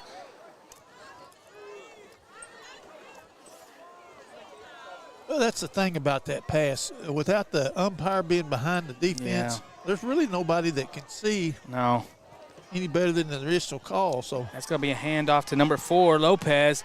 He's going to cut upfield. He looks like he's got enough for the first, but he's brought down Jamari Palmer, Dakota Rushing, and a few other ones. I believe that is Deshaun Wilson also in there on the tackle as well. That's going to – go ahead, Coach. That whole play is set up. It's about the edge of the defense there. Yeah. If you can set it, you can stop it. If they get the edge, then there's too many lanes there for them to make positive yardage with. Those defensive ends are invaluable stopping the stretch play. Heavy set this way. Matter of fact, it's heavy over. Got the split in over here, too. Watch for the jet right here. Nope, going to be a handoff up the middle, and he's wrapped up in the backfield. And that's number 33, Tyson Williams, bringing down number 7, Jatarius Neal, for a loss on the play. You know, it's one of those deals, Chris, where you can practice against that with your people running the stretch. Mm-hmm. But then you get to Friday night, and you got a situation where you got a lot. Speed is so much more. And, Coach, I remember when I was in high school, we would talk about this sometimes with some of those athletes, but definitely when you're talking about some athletes like these that are Division I prospects, I mean, your second string, your practice squad is not going to be able to match that speed in practice. We're great. Dakota Rushing getting a hand on it here, bringing up a big loss against the Warriors. It's going to have a loss of about 6 or 7 on the play on this one. No, they marked him down in forward progress, but it's still 3rd and 10. This is one of those downs we've got to get better at. Kidding? Are you kidding? You've got to get better at getting off the field here. This is a perfect opportunity right here. Now, they've got 2 downs, and they'll take them trying to make their 10 yards here. Let's see. Okay, so he's hit here. Forward progress. He's still trying to make movement. Well, once his forward progress and then contact is made, that's it. Okay. Twins the short side. They're going to call a timeout. So now IDABEL is calling a timeout. To avoid the delay penalty. Yeah, avoid the delay game here. Well, once again, we want to say thank you to all of our sponsors. Thank you to our students and everyone who makes this thing possible. And so Midland Motors, 427 Auto Sales, Muldrow First Assembly, and Rick's Tire. We appreciate all that you're doing. And like I said, if you're looking for some big marching band action, check us out here tomorrow. Around 2:45, we should have the first prelim round. And our hope is, fingers crossed here, that we are going to get to show the final round as we did last year. We had a lot of people from a lot of different towns tuning in to Muldrow Communications just to get to watch their kids perform. And if you've ever been to OBA, let me tell you something. It is an awesome experience. These kids do a great job representing their schools, and it shows the creativity of those band directors and the enthusiasm these kids have for the fine arts and music. It's an awesome thing in a very competitive environment. These kids prepare for this all year long, and we're going to see it on full display right here on Muldrow Communications tomorrow in Yukon, Oklahoma. So make sure you check that out. Don't do it. Don't do it. Don't do it. Please don't do it. We don't have the right numbers on this deal. We need more people at the top. Dixon in motion. Clay got Dakota putting some pressure on Clay. He's going to try to make a move, and he's hit hard right around the 40-yard line by number 6, and that's Gabe Miller. That was a nice play by Gabe. You know, don't get faked out there. Your help's coming. Square up, invite him to try to run over you, because that's the surest tackle. You got that in the sideline. He did about everything right there. It's going to bring up 4th and 9 for IDABEL. It looks like they've sent in the punt team. And this is the first time we've seen the punt team. Am I right, Coach? Tonight, they hadn't had to punt yet. They haven't had to punt, and well, they were on 4th down and 15. We saw the big, huge play down here on the end zone where they went out to the 1-yard line. Here's the punt from the Warriors, and it's high up in the air, and it's going to be out of bounds about the 20-yard line. It's going to mark it right at the 22-yard line for the Bulldogs to start this drive. Bulldogs are making some good progress on defense this half. Obviously, the offense was clicking there. We got some exciting things happening, Coach. Oh, it's just like the rest of them. They're just coming down to the end. And I don't see Stacy Farney. Who? Coach Farney really did. He said that he hated not being here tonight, and I said, well, I'm sure you will hate it because we're probably going to talk bad about you. But no. I don't even remember who the – I wouldn't say that bad about him. Empty formation. Collins takes the snap, moves upfield. Not much doing there on that play. They kind of sniffed that one out from the get-go. They brought a blitz off the corner there, and we didn't quite get enough depth with our tackle to kind of make him run a bubble there. He was able to get to us. He couldn't block him. He had a man on him, so the only thing he could do was just delay his block as deep as he could, maybe make the guy run the bubble. But that guy is not – here he comes again there. Same kind of deal. Gun spread, offense, empty. Now Deshaun Wilson going into the backfield. Fakes the handoff to Wilson. Collins once again cutting up field. Ball is on the ground. I think he was able to get on top, and we'll see if IDABEL is signaling that they have it.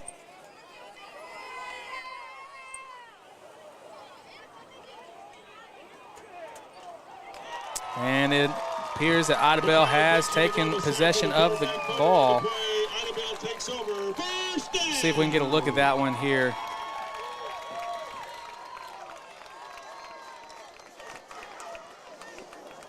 Collins keeps it, has the ball. It looks like he just put a helmet right on it.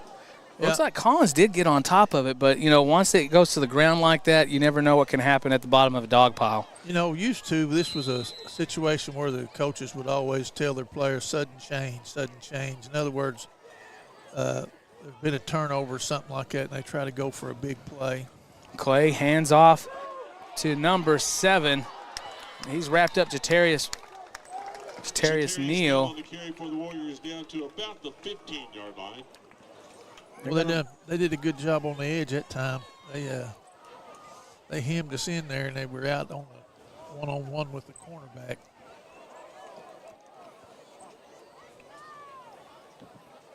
Is that the first turnover tonight, Coach?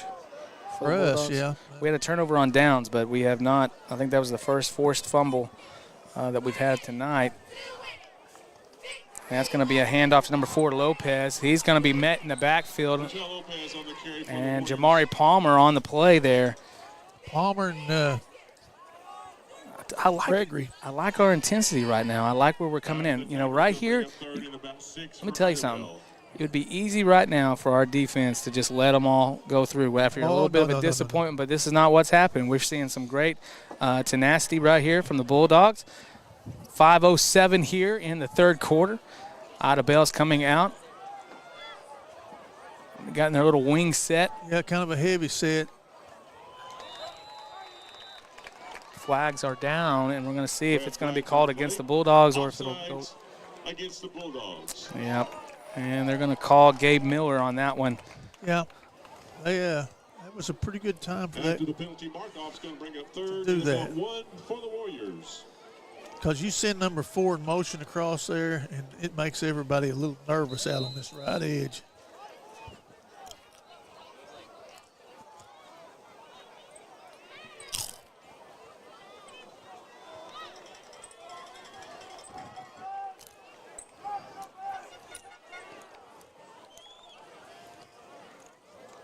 Dixon in motion. Clay hands it off to Dixon. He's going to cut up field, and he's met on about the 4-yard line by Tegan Collins, and he's going to be out about the 4.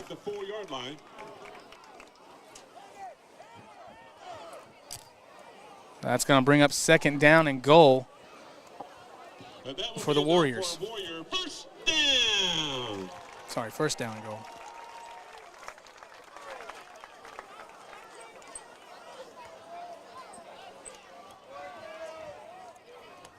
I'd say it's Larry time. Think so? Oh, yeah. Well, coach at number 6 is in the backfield. Got a double wing set. And there's the handoff to Larry. He is hit at the goal line and is into the end zone. That was a hard hit that Tegan Collins took from Larry, trying to make the stop.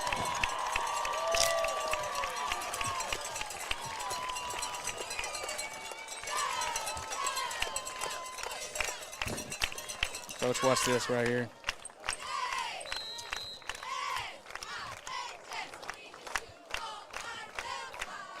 Not backing down one bit from that, and just, but. Going for 2 down here. Got that heavy set. 2-point conversion attempt by the Warriors. Dixon out wide. On the wide side of the field, man in motion. And another hard hit into the end zone. Conversion is good. Well, that's going to give a little bit more breathing room for the Warriors, as the score now is 34-20 here at 4:04 in the third period. Got a 2 touchdown. Gonna take a couple of scores now.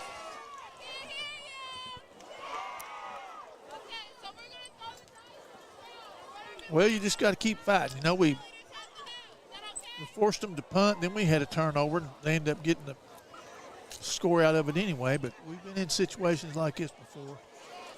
Yeah. No, and you know, and here's the thing. If you need any proof of that, I mean, go back and watch last week's game. If you need more proof of that, go back and watch the fall game. I mean, the thing is that our offense has the ability to come back, take a breather. But let me tell you something. Those were some tough hits down there on the goal line that some of our guys took right there. So they got to shake those things off and get ready for the next drive here. You bet you.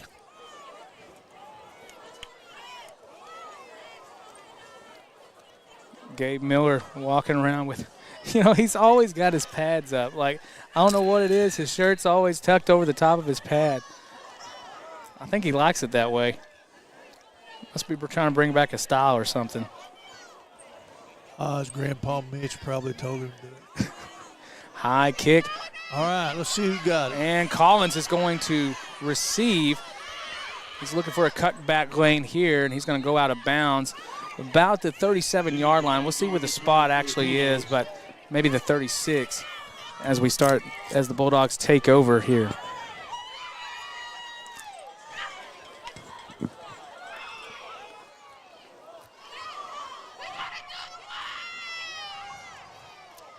Right out of bounds at about the 36-yard line. That's where Muldrow will take over first down. First down and 10. Ball spotted on the 36-yard line. Quads to the boundary. This may be an opportunity here to use that because we can make this throw. They've got 3 out there. We've got 4. Likens to the wide side. Wilson going in motion, fakes the handoff. Collins cuts back. He's up the middle. He's going to pick up about 7, but there's a flag down in the backfield. Out to about the 44-yard line. There is a flag on the play. He's going to call a hold against Muldrow here.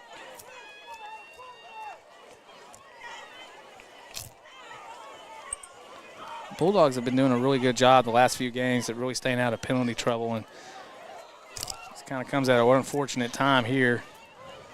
Penalty will be holding against the Bulldogs.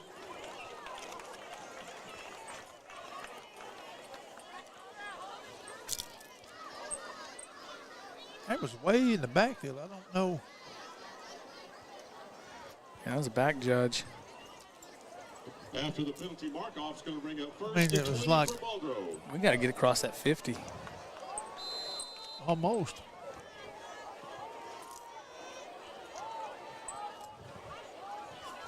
Well, it's going to be first down. Trips to the wide side. Empty formation here for the Bulldogs. And it's first and 20 yards to go. Collins drops back to pass. Pressure. He's going to throw it up, and we're going to see it's going to go out of bounds. That's really not a very. Collins kind of took a shot there at the end of that play. We had a man in that area, and thank God he fought for the ball because that could have been Pass is trouble. incomplete. Bring up 2nd and 10 for the Bulldogs. We're just not, we don't do real well when we get behind the sticks. We get 1st and 15 or 2nd and 15 or 20. We have a tough time seemingly. Of course, everybody does. Empty set. Back to an empty set again. 3 down linemen for the Warriors. Collins rolling off to the weak side. He's looking for a man. He might have found him one. Palmer just a little bit out ahead. And no good. That's going to bring up 3rd and 20. And the Bulldogs got to look for a big conversion here to keep the drive alive.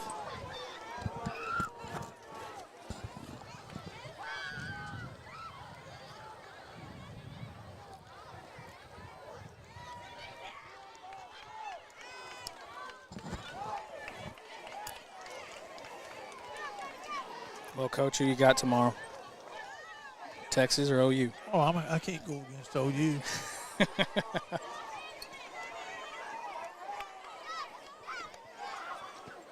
Collins dropping back. And it's going to be out in front of Massey. Nice throw, but just too far out. And so that's going to bring up 4th down and long for the Bulldogs. And Gregory's making his way out to the field, so I believe we're going to be seeing a punt here from the Bulldogs. Well, we didn't get much done with that possession. This is a big time right here. Jackson Phillips, long snapping once again for the Bulldogs. A little change in personnel here. Snap is up and good, and there's the kick. It looks like it could take a good roll for the Bulldogs, and it's going to go out of bounds about the 34-yard line into Warrior territory. After the punt, the ball will be placed on about the 35-yard line where the Warriors will have it. 1st down.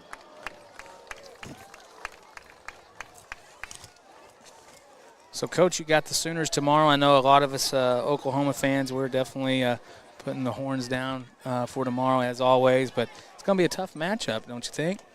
Oh, you bet.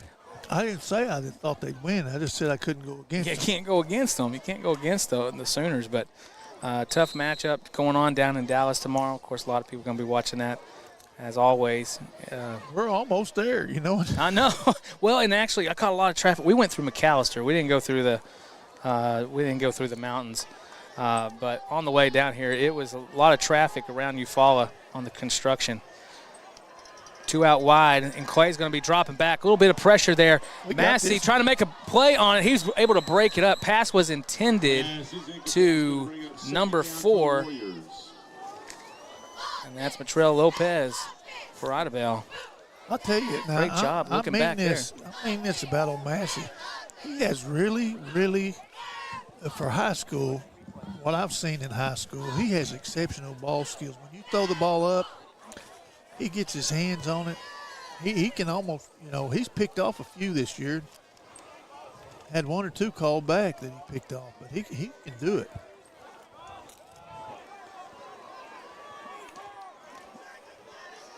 All right.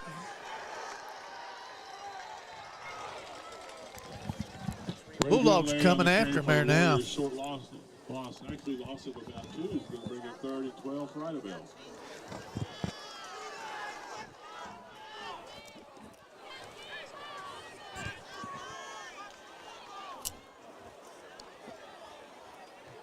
Bulldog defense with 4 down linemen here.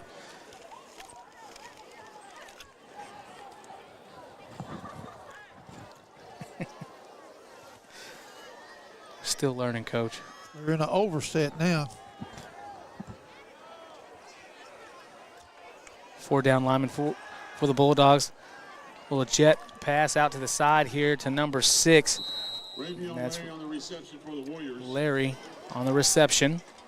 Picks up some positive yardage here, and that's going to bring up 4th and good job by the defense. 12. Little to no gain on the play. It's going to bring up 4th down for Idabel. All right, so now 4th down.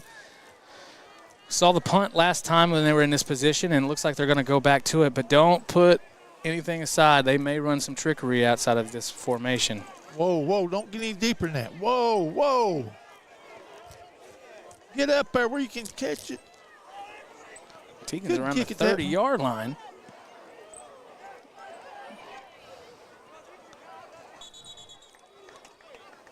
Well, we like to block that one.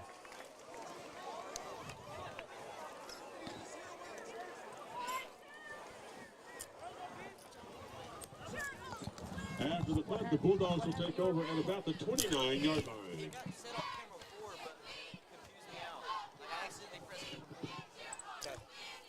Hey, run it when you can. Run it when you can. Now, Okay. what we don't want to do here Dakota 25, Stigler 0. is we don't want to lose yardage or get in a situation where we're behind the chains. Ooh, and that's going to be a false start on Deshaun right there. A little movement in the backfield. That pro set. Against the Bulldogs, 5-yard penalty will bring up 1st and 15 for Muldrow. Deshaun who? Wilson. Yeah, had a little movement in the backfield there. That's what we didn't want to do that. That makes it hard on us. We just,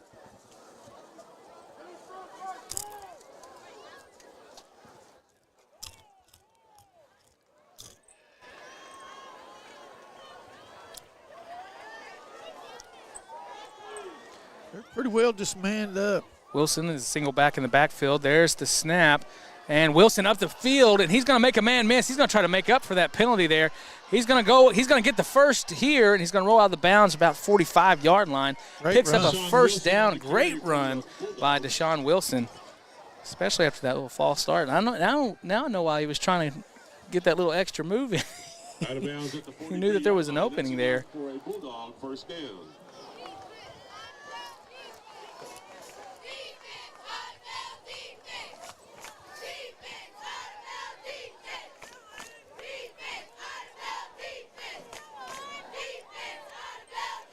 Once again, single back set, and there's the flag. It's going to be a false start. It's going to be Tasker Colbert being called on the false start for the Bulldogs. Just a little jump.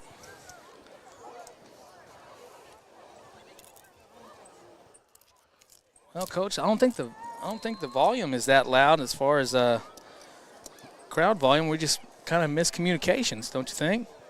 Oh, I know it is, yeah. Something made him nervous. Either that guy come running in from the sideline. What he should have done when that guy come by him is blocked him. There's the snap. Tegan's going to hold on to it as he breaks to the outside. Got a good block for Jamari, and he's still on his feet. Slips out around about the 48. He's going to stay in bounds, so that's going to keep the clock rolling, and it looks like we're just going to roll right into the fourth quarter. Well, we need to make as much hay as we can. After the carry, it's going to bring up 2nd and about 6 for Muldrow. Well, Locust Grove is putting some points on the board against Lincoln Christian, 14-49. We'll have an update here at the end of the quarter as we're watching some of these games around the district. Gabe Miller in motion, and that's the signal for the final play of the quarter, and Deshaun is brought down. It's going to be short of the first, but he picks up about 3 yards on the play, and it's going to bring up 3rd down. So as we go into the fourth quarter, as I said, we got a few scores to take a look at here. Seminole is looks like Seminole has not put any points on the board. We just got an update. Hang on. So right now against Perkins Tryon is at 0-30. Perkins Tryon over Seminole. Coach, you see anything notable here? Heritage Hall over Kingfisher, 46-23, and that's saying that is the final game. That's yesterday. That was yesterday. My bad. Holland Hall at Eufaula. Holland Hall right now still leading by 7.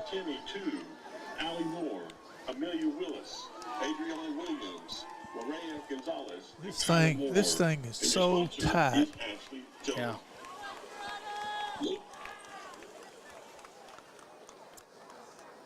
Well, Coach, I mean, if things, I mean, around the league, like right here with Holland Hall took a big loss here at IDABEL. IDABEL just really, I mean, I think it was like 50-something to 7. And then you fall, of course, playing real closely here with Muldrow. And then, you know, this is a tight matchup, too. We got one here. I mean, it could go either way as the Bulldogs have it here at third down with only 2 yards to get the first. You bet. We're in it. We just got to keep going here, score right here, put the onus back on their offense and our defense.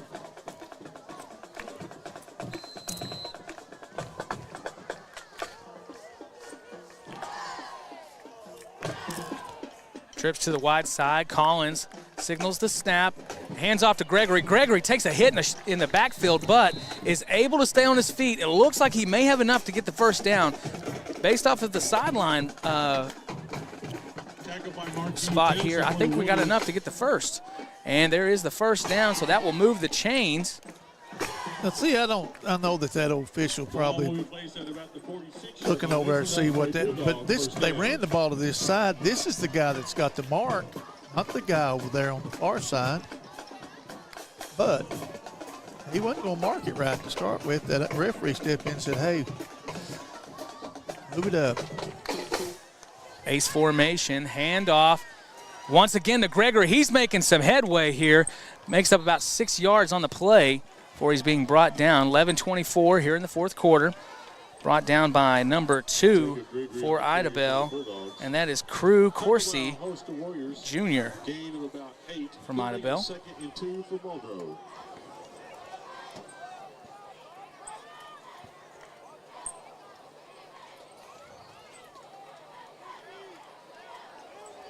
All right, back to the action here. We got an empty backfield. Collins in the shotgun, calling for the snap. Now Gregory in motion. Moving left to right. Collins is going to keep it. Go a little airborne, but wait a minute. Did the ball come out? Whistle's blown.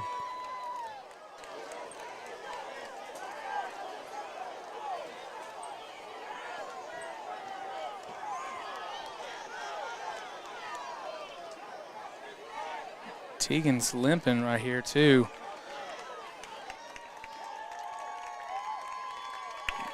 So they're going to call a turnover. No. No? Well, hang on. We got a great shot right here.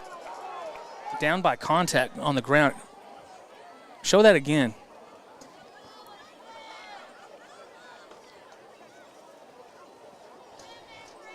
That's our far sideline cam over there.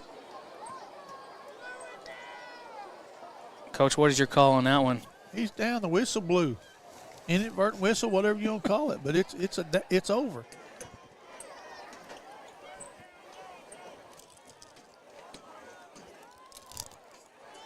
So what are they doing? Second down? They're running the play again.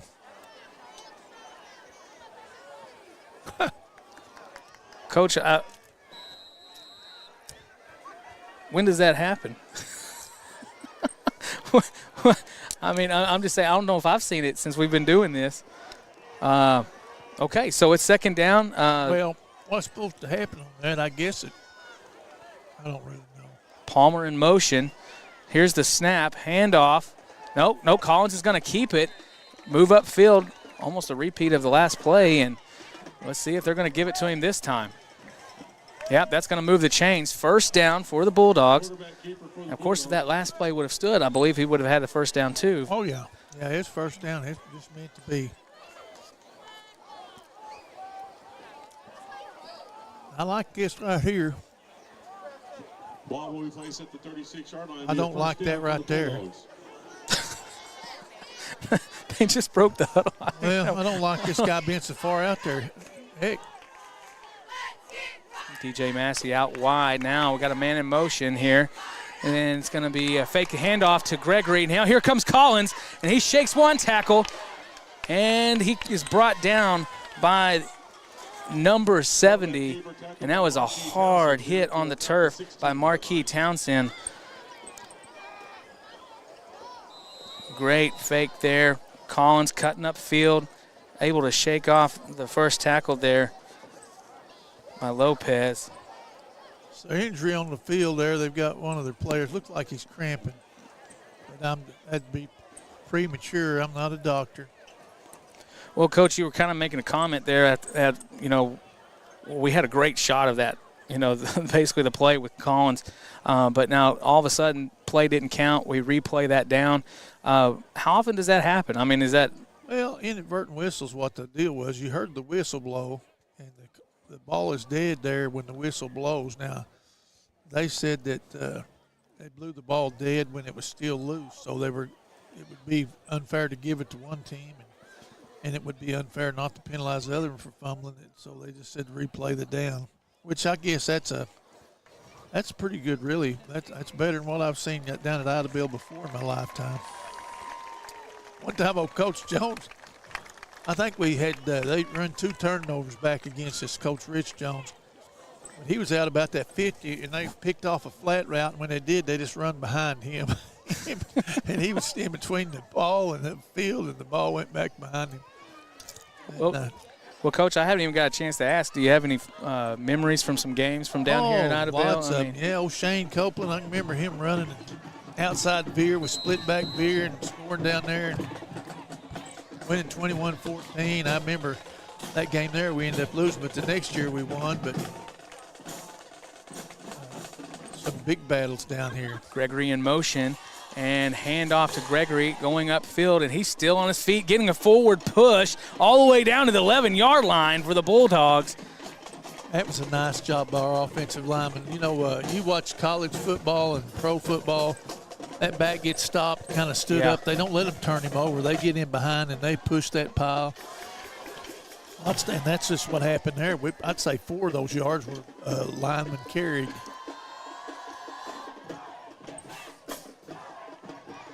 Whole line's holding up pretty good. They're making steady improvement to this week.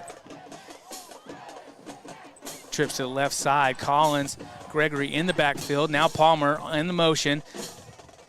Now Palmer on the outside. He's going to be man beat right there, but is brought down for a loss on the play. That's worth a try. Yeah, they were pretty disciplined on the outside there. We got 2 downs to make. Looks like he lost more than I thought we did. Looks like we're going to have to make 6 yards in 2 downs.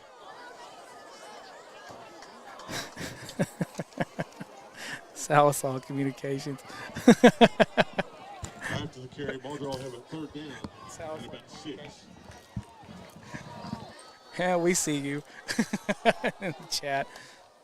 All right. Collins handing up to Gregory. He's got a little bit of opening there and able to get down at the 5-yard line. And now the Bulldogs are threatening with 8:02 here in the 4th quarter. Hey, why don't Jacob Gregory give us a little tough yardage? I'm telling you what. Kick inside there, He is not afraid of some contact. Check this out here on our goal line. Well, that's running with purpose. He wasn't going to be denied there. Great run by Jacob there. Falling forward, getting everything out of it. That's all you can ask. Deshaun like Wilson. he needs a little break over there right now. Wilson and Collins in the backfield, trips to the wide side. Now handoff to Wilson. He's got an open gap, and he's into the end zone for a touchdown for the Bulldogs. Now, Coach, do you go for 2 here, or do you go ahead and go for the extra point? What do you do? I'm going for the extra point. Look at this. You can go for 2. I guess the analytics of it says you're supposed to go for 2 this time. And that way, if you don't make it, you can go for 2 the next time. But if you do make it, then all you got to do is kick it. But that analytics, that's not quite an exact science as far as I'm concerned.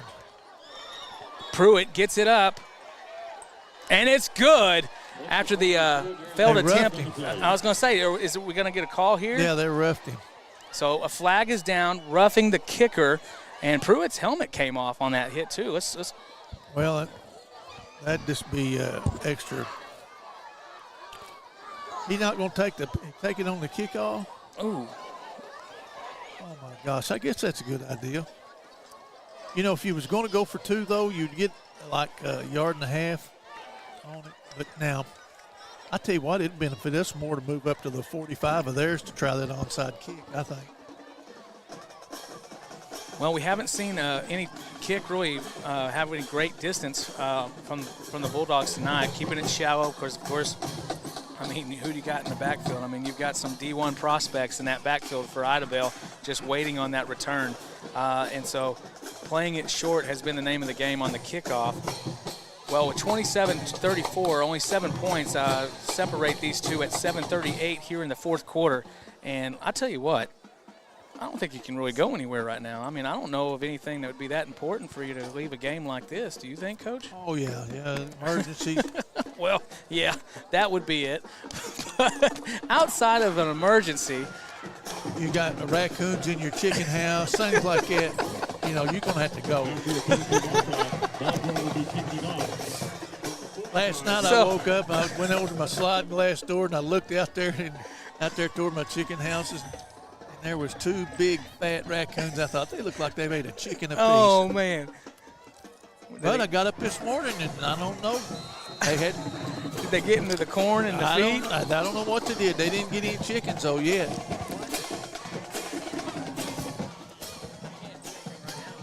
Well, here we go. Now let's see what we do. Bold, real bold.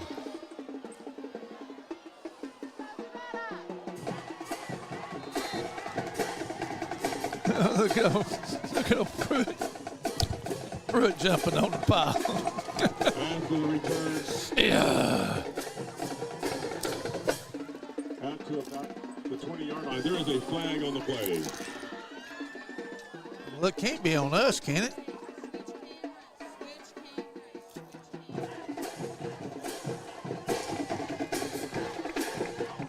The ball's there. Half the distance to the goal.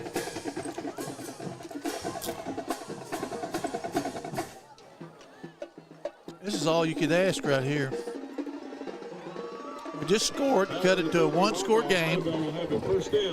We got a 15-yard penalty on the extra point to move us up. We kicked off from their 45. We've started them 90 yards away from the goal. 7 minutes and 31 seconds left to play. And they start off running. Great defensive play there. We make it thick. Larry on the carry for the Warriors. Getting close to the 7-minute mark here in the fourth quarter. 27-34, Bulldogs just trailing by a touchdown and a field goal. Extra point. Extra point, my bad.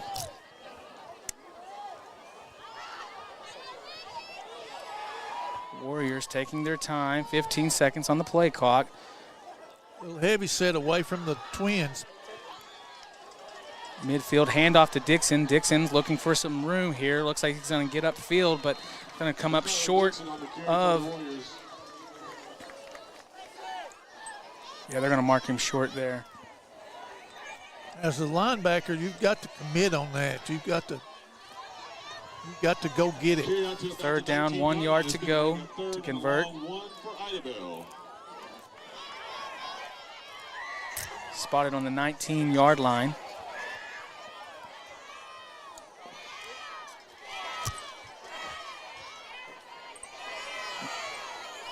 Dixon out wide for the Warriors.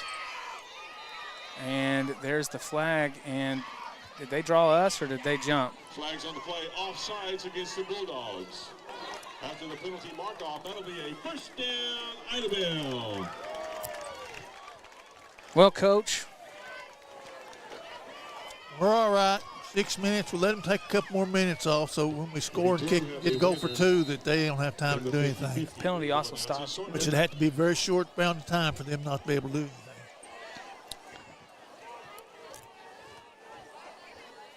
Man in motion, handoff to number 4, Lopez. He's being brought down by number 33, Tyson Williams. Lopez on the carry for the Warriors out to about the 29-yard line. Here's the deal. He carries the ball, he's fast, he runs, but he runs with it away from his body. Yeah. It's an opportunity for a strip on that, too. An opportunity for a strip every time he gets it, especially in traffic. But I know he's going by so fast, you're thinking, if I don't grab this guy, he's gone. That's what's so amazing about those professional football players. They'll come in there and they'll just punch that ball. Yeah.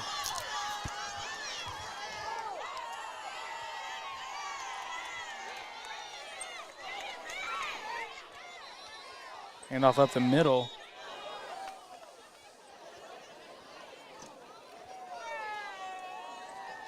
Looks like Jacob Gregory on the stop there with Collins. First down.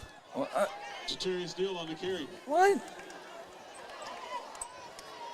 Not where that thing's marked, it ain't.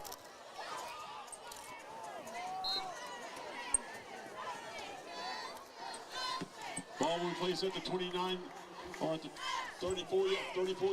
That'll be an IDABEL first down. Where was the? Well, I don't know, Chris. That one's a mystery. I'm sorry, that one was a little bit of a mystery. I'd like to see where that last play was.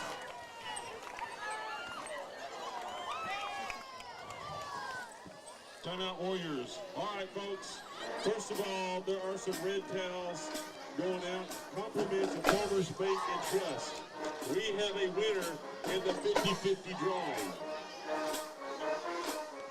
This person that I have in my hand is going to take home $647 tonight. Myron Royal is our winner.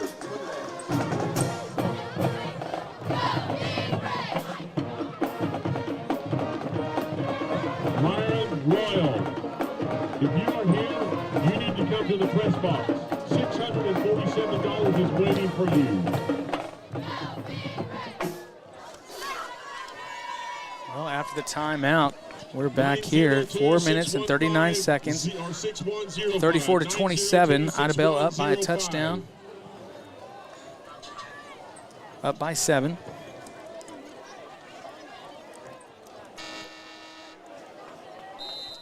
And we're back to play. They don't like this here because they're taking that in zoom motion this guy across there. Flag on the play. Play is blown dead. It's going to be false start on the Warriors. After the penalty mark-off, it'll bring up 1st and 15 for IDABEL. Well, Coach, we had a few questions on the spot there. Still a little bit hazy on how we were able to get a first down on that one, but I don't believe he made it up there. Do you, Chris? Eye in the sky don't always lie, so. But it was a close one, I guess. And so here we are, man in motion, Dixon. And it's going to be a handoff to him. He's going to cut up around the 30. He's still on his feet. And Palmer coming up. Oh, I almost thought he was going. He was trying to strip that ball as the tackle came through. But that's going to be a big gain for the Warriors here going into the Bulldog territory. That is a pretty good play, Bo Palmer. I thought he was going to. He moved up like he was going to blitz on the play, and then he cut across. That's just a great effort, Bo Jamari. Well, we've got 3 timeouts, and you don't need taking them home. So we're going to have to try to get some stops here if we can get him in a favorable down distance situation. 4 minutes coming up on the clock. Warriors taking their time. 5 seconds left on the play clock. See if they get the snap off. There's 3, and they do. Hand off to number 4, Matrell Lopez, and he's brought down by Jamari Palmer.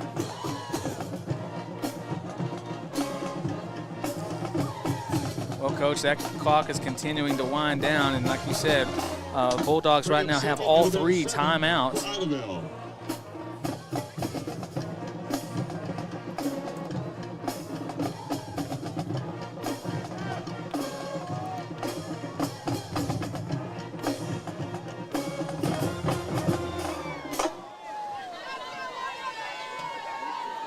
Light up at the top. Hand off to Dixon. He's going to go on the jet. And the ball is on the ground. And the Bulldogs are, he's saying he's down by contact? He's saying he was down? How was he down? Well, that's a hose in there. Well, what was the, how was he down?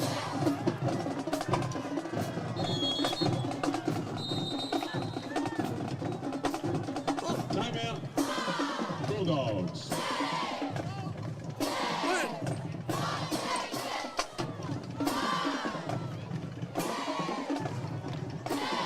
Well, I don't know. I don't know what you say about that one.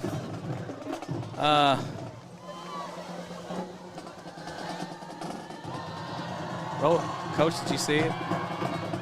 Saw it live. No, no, you saw it live. Okay. Well, 2 minutes and 50 seconds here. Apparently he was down on the ground, and so the fumble did not hold. I tell you what, this reminds me kind of Midway, Keota, Little League Baseball type stuff. They're saying that, you know, they're so far down here. They're so far down here insulated. You know, I guess the officials. You know, the only thing is it had to come from in the city limits and on businesses. Well, could you make an argument that forward progress was stopped on that play before the ball came in? I could, but the only thing bad about that is it ain't been that way all day long. Where you see any forward progress? He's still going forward, ain't he? There goes the ball. Well, they're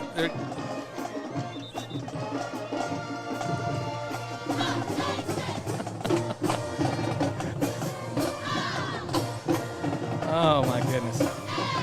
Well, 2 minutes, 50 seconds here. Clock is stopped and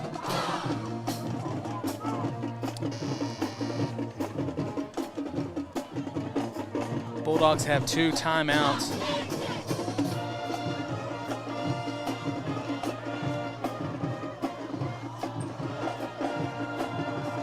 Nice play by Caden Grinstead getting the tackle there, but let's see if it's enough to get the first down for IDABEL, and I believe it is.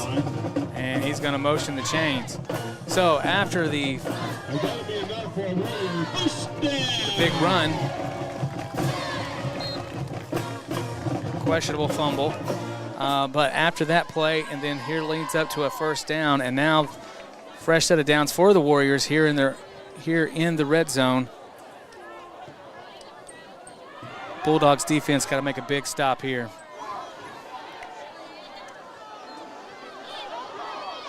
And there's number 4, Matrell Lopez, and he's into the end zone for the touchdown.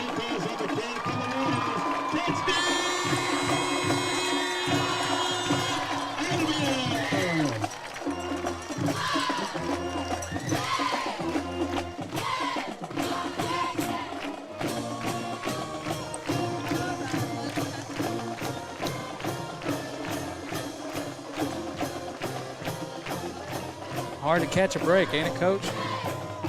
Well, I don't know. That was a pretty clear fumble. Bobbled snap, kick is up, and it's good. And the extra point is good. Well, 2 minutes, 11 seconds here in the fourth quarter, and now the Warriors are up 41-27. They put together an interesting drive there. Sophie Dugas, Caitlin Space, Kiara Andrews, Jeremy Perez, Kimberly Richardson, Nairi West, Amar Ruiz, Kaya Baker, Mariah Deaver, Ira Galgas, Audrey Conley. I tell you that. I think some of the people at home are saying, man, I think the referees might need to have instant replay here tonight, like what we got. You know, the thing about it is that you go on the road, you know, a break here and there. But that you know, like on a fumble where he's standing up and the ball comes out. I mean, and then here comes a guy running in there, and he didn't blow his whistle or nothing, but he decided now that he was down. He's slapping the ground like down. He's down. You know, he wasn't down. I mean, he was standing up. Yeah. I don't have much respect for that. But like I say, that's this part of what you got to be good enough to overcome. Tough break for the Bulldogs there as the Warriors are up now 41. 2 minutes and 11 seconds on the clock. That's all that's left in this ball game here tonight. And, Coach, do you expect that they're going to punch it up in the air and give Tegan Collins an opportunity? I think they probably will. Yeah, they don't seem to shy away from it. No, that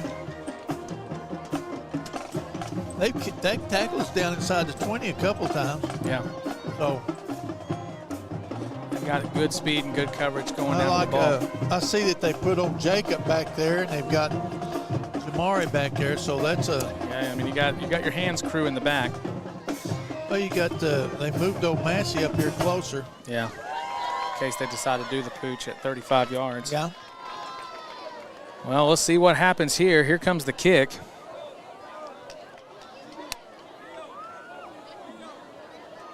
Waiting for Trying to get this old boy up here where he's supposed to be. Goodness gracious. What are we doing?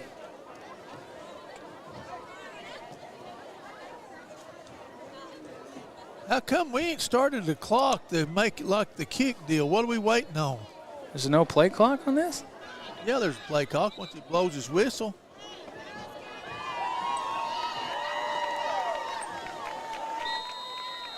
One of them had to go to the bathroom or something?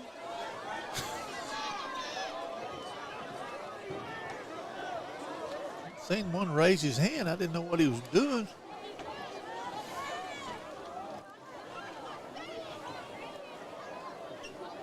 Let's go, boys. What's the problem? Running the clock down. 5, 4, 3, 2, and it's on zeros. And so whistle is going to blow here. Let it go, boys. Let the referee get it back down there. Delay of game is called against the Warriors. What is there a strategy to this, Coach? Are they just not getting the right formation? They went out back to the same formation. I don't know, unless the pizza ain't going to be ready for another 15 minutes or something. They're trying to delay it.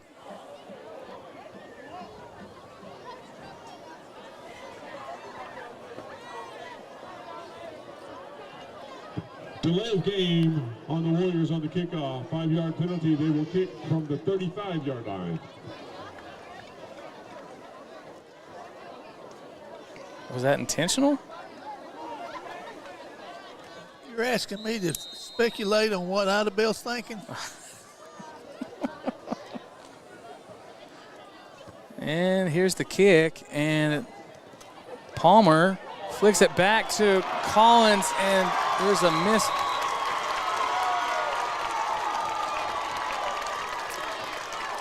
That ought to probably about do it.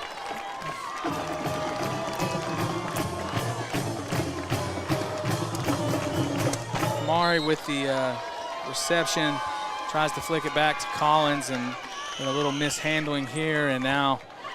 I think that Collins was probably going to go block for Amari, and Mari thought, well, I'll just turn and toss it to him and block for him. Yeah, miscommunication there. Fumble recovery on the kickoff. Warriors have it. First down. 2 minutes and 6 seconds here left after the fumble recovery.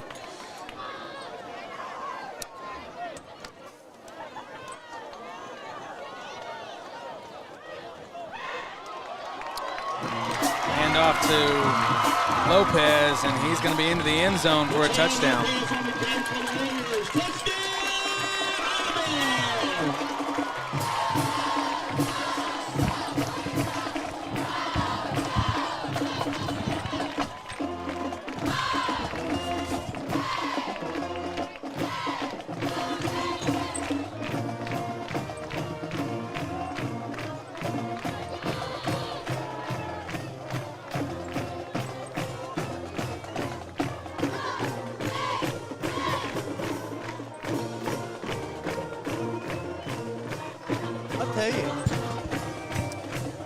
IDABEL's got a pretty good little team, Chris.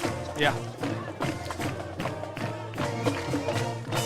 They'll capitalize on mistakes. They have the quickness. They got a lot of talent. Their quarterback has showed really good pocket presence as far as knowing where the pressure's coming from. He's avoided some big sacks tonight. I mean, he's been pressured for sure.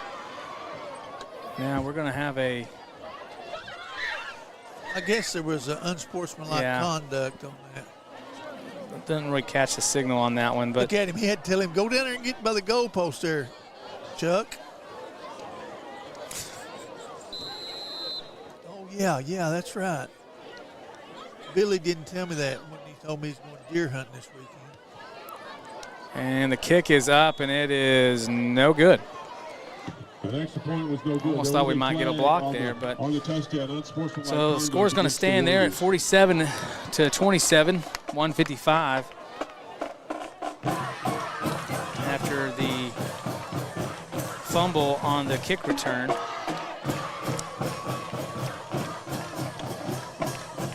And I'm really telling Coach, I know we're looking at the score right now, but I don't feel like the score is really indicative of like what's kind of transpired in this game so far. I mean, does that make sense? I mean, they made a quick comeback, and yeah, they rubbed your nose into a mistake, but it just they played hard the whole game. Yeah, we've had 2 turnovers this half, and they took advantage of both of them. We came close to maybe getting a turnover there when we were down by 6. And we couldn't come up with it. Yeah. And they've got some explosive players. Number 4, he just looks different when he runs. He's eating up ground. He gets through a small hole, and the next level, you can't get him hemmed up. Absolutely, Ravion, Larry in the same. What is the holdup on these kickoffs? Why are they not blowing for the play clock?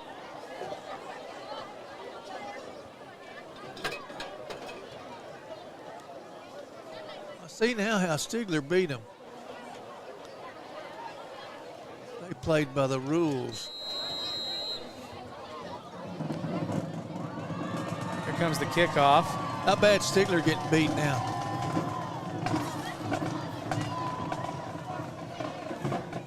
And the kickoff is going to go out of bounds. It goes out of bounds. There's a flag on the play. And that'll be a flag. So a quick update. Stigler and Shakota. Shakota beating Stigler 31-6. Coach, 31-6. I'll tell you that Shakota is hard to guard too. Locust Grove, Lincoln Christian. Lincoln Christian's up 63-20. Cassia Hall is going to be over Veneta, then 42-0. What about our Holland Hall boys in Eufaula? Holland Hall against Eufaula right now is 7-20. Holland Hall. Huh. Yep, 20-7. So ought to be an interesting matchup coming up in the next couple of weeks. Of course, we got Lincoln Christian coming in to town next week for our pink out game. Collins looking for a man down deep, and looks like there was some holding there, but no flag on the play, and it's going to be intercepted.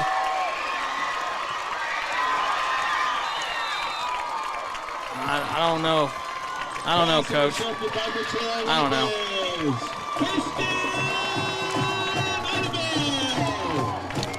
Jacob, go ahead and roll that replay. We don't have that one. Well, hit 5 seconds back and you can watch a hold.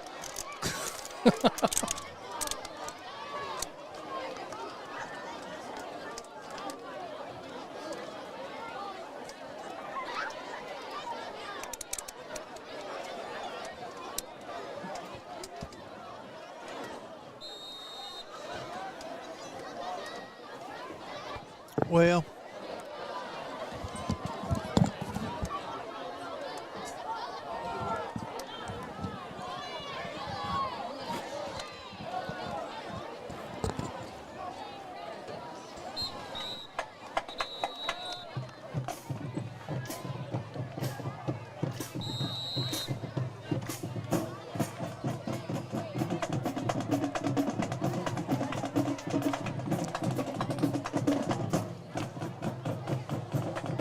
Well, Coach. yes, sir.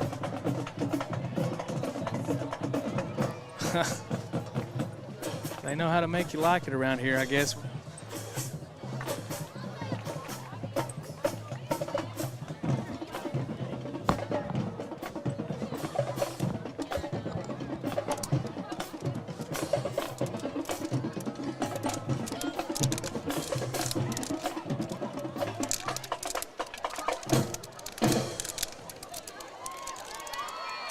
Well, just as a reminder, catch us tomorrow as we are in Yukon, as we are there for the OBA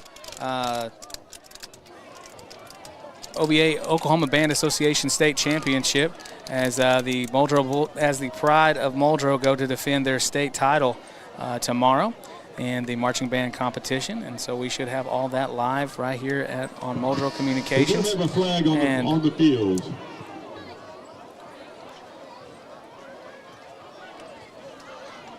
Dead ball, unsportsmanlike conduct against the Bulldogs.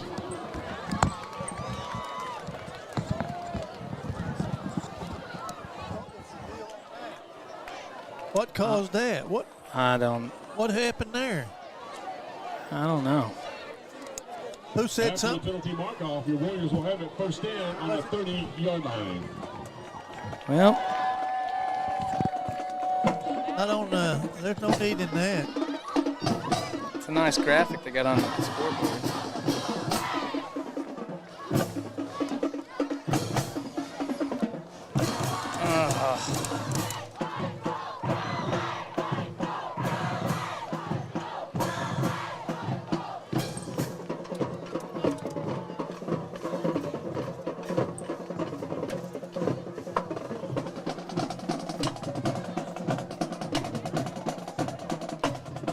Coach, I'm sorry. I'm not really much of a fan of the graphics on the scoreboard right now. But what are they?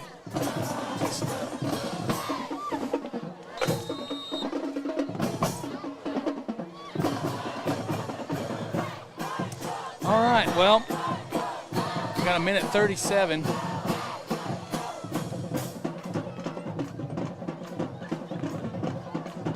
Shotgun formation. Down the clock, and he's going to take a knee here. Keep the clock rolling. Well, Coach, offensively, we saw some good things from the Bulldogs here tonight. Defensively, we also saw some good things. We did see some mishaps, miscommunications on both sides of the ball. But ultimately, I'm going to commend our kids. I mean, they kept their heads in kind of an intense environment here tonight. They stayed disciplined at times. I mean, there could have been a few unsportsmanlike conduct calls. Am I right? Well, they got one just a second ago. Well, I mean, but the thing about it is that, you know, it's been in a different environment here, and so it's been a tough one to come in and play. Long drive, and seeing a little bit of pushing and shoving right here at the end. Clock continues to run, but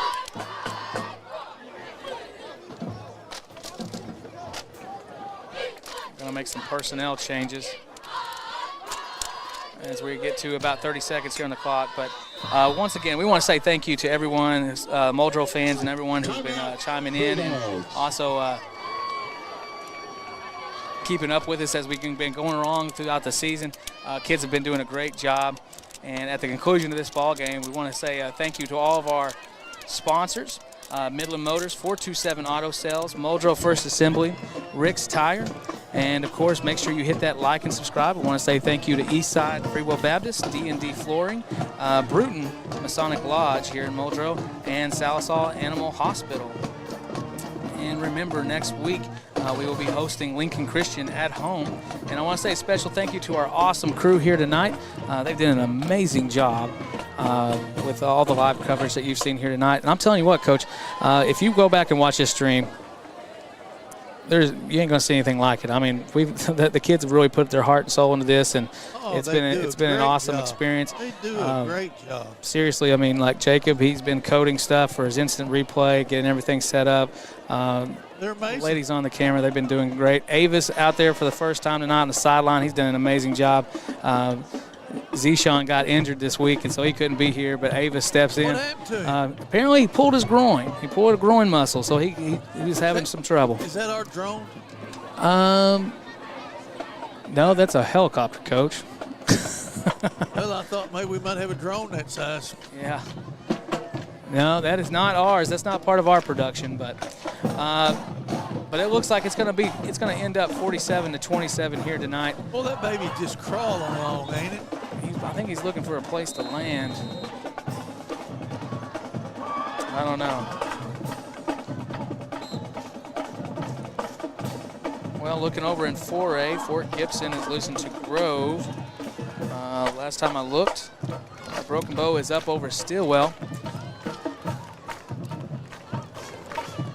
And right now, Salisaw is on top of McLean, 28-20. They came back to put that one as close. Well, 4 seconds here left in the ball game. Coach, I can't tell you how grateful and thankful we are for you coming out here, giving up your night out here. And I know the Bulldog fans, they really have enjoyed you.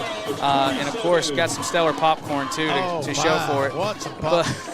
I tell you what, I'd have been here anyway. I like watching these boys play. They play hard.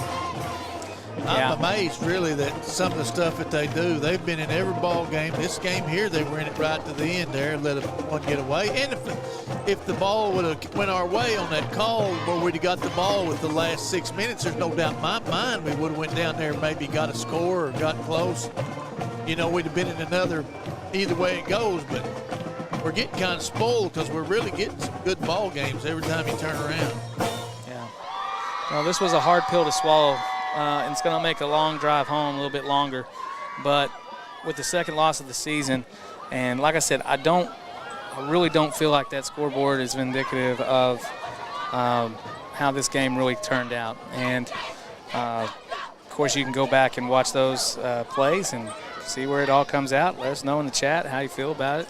Well, but we ask that you please be appropriate with your comments or we'll take you out. But anyways. Oh, let's don't be. Yeah, let's not be mean about it. But I tell you what, as a Bulldog fan, and of course watching these kids, they've worked hard all week, and they've got a tough road ahead of them right now. But let me tell you, with everything going on in the league right now, they still have a great shot at the playoffs. You know, there's still playoff contention there. Oh, we'll be in that deal. You know, next week is a team that's probably the favorite to win it all. Yeah, it's going to be a tough game. In our for sure. whole deal, you know, they've just about had their way with everybody, which they should. They get, you know, they searched Tulsa over and picked out everybody they wanted, playing the rest of us. Well, it's been a good game here, great broadcast with all of y'all, and we do appreciate everybody here. And we're going to sign off now. Thank you, and we're going to see our last of our sponsors here, and we'll see you next week on Muldrow Communication. Actually, we'll see you tomorrow whenever you tune in to watch OBA live from UConn right here on Muldrow Communication. Don't miss that, because you talk about a show. That'll be a show. Let's go defend that state title. Go Bulldogs.